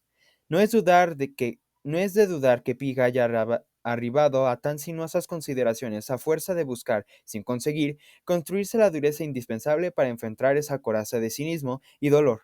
Tenía que haber dolor, o entonces el rescate perdería propósito que subyacía a la sonrisa de Rosalba. Rosalba titubeó, reculó, miró hacia abajo a Pig, como buscando entre sus piernas aún inquietas las palabras exactas de una, dos, tres frases que de estar bien armadas, pudieran ser capaces de arrancarle de los labios la pura conveniencia para ceder el paso a cualquier cosa parecida a un sentimiento. No me llames, Rosalba. Lo frenó de inmediato, y sus ojos saltaron del contento al espanto, cual si su puro nombre contuviera conjuros trágicos insondables. ¿Cómo te llamo entonces, mi cielo? Jugó Pig defensivo. No me llames y ya. Sonrió casi enigmática, de nuevo dueña de la situación. No tengo nombre. Y es más, para que entiendas lo que quiero, o para que de menos sepas que lo que no quiero, en la oficina no me puedes hablar, ni llamar, ni se puede tampoco mirarme, ¿ok? Los ojos de Rosalba desplandecían al otro lado de la mesa, con algo que no era solo simpatía, ni nada más interés. Voracidad, eso es lo que brillaba. Cual si aquellas palabras en cadena fuesen exactamente las piezas requeridas para la solución de un acertijo, aún mejor, para el complejo ensamblaje de un mecanismo en apariencia infalible. No, respondió Pig, entrampado en la sorpresa. No te entiendo nada. Entiéndeme dos cosas. No quiero que te corran, no quiero que me llames. Tú y yo vamos a vernos siempre afuera y siempre lejos, en lugares así, como este que es tan feo que seguro no vamos a encontrarnos a nadie.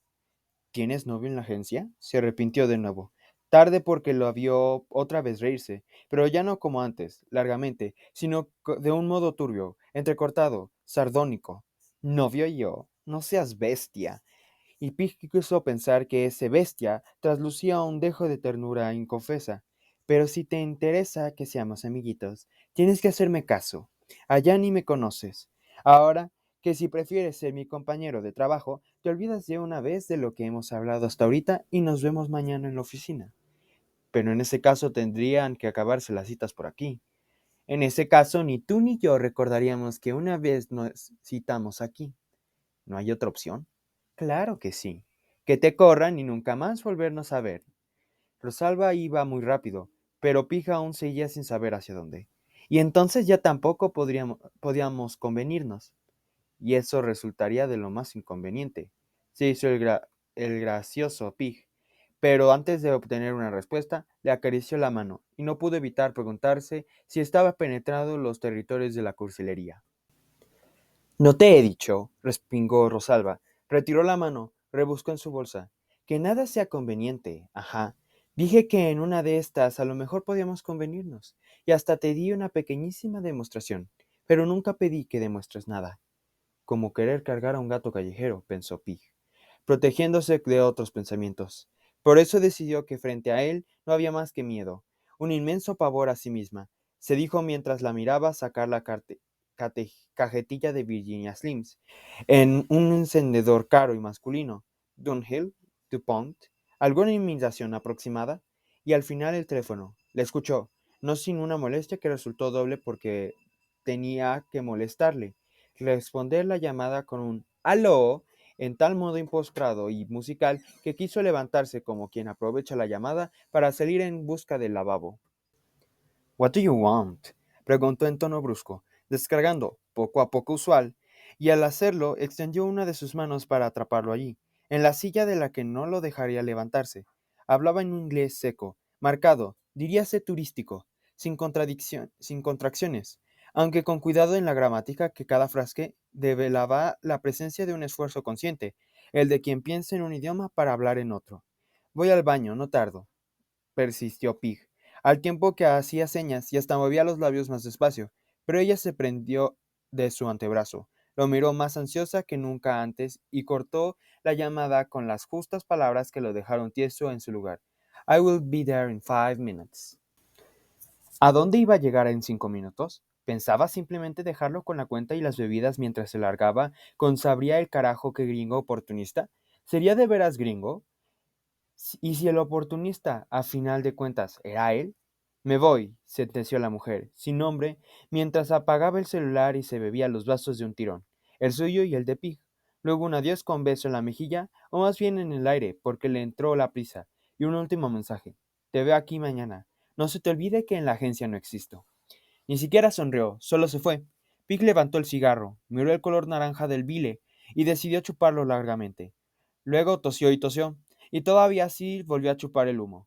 Siguió tosiendo, se dobló, jaló aire, sintió los ojos empapados, y sin poder hablar pensó, intermitentemente, fragmentariamente, mientras le hacía señas al mesero para que le trajera un vaso de agua, que no hay en este mundo situación más jodida que el de un hombre solo en una mesa con un cigarro de mujer a medio terminar, peor todavía, a medio comenzar.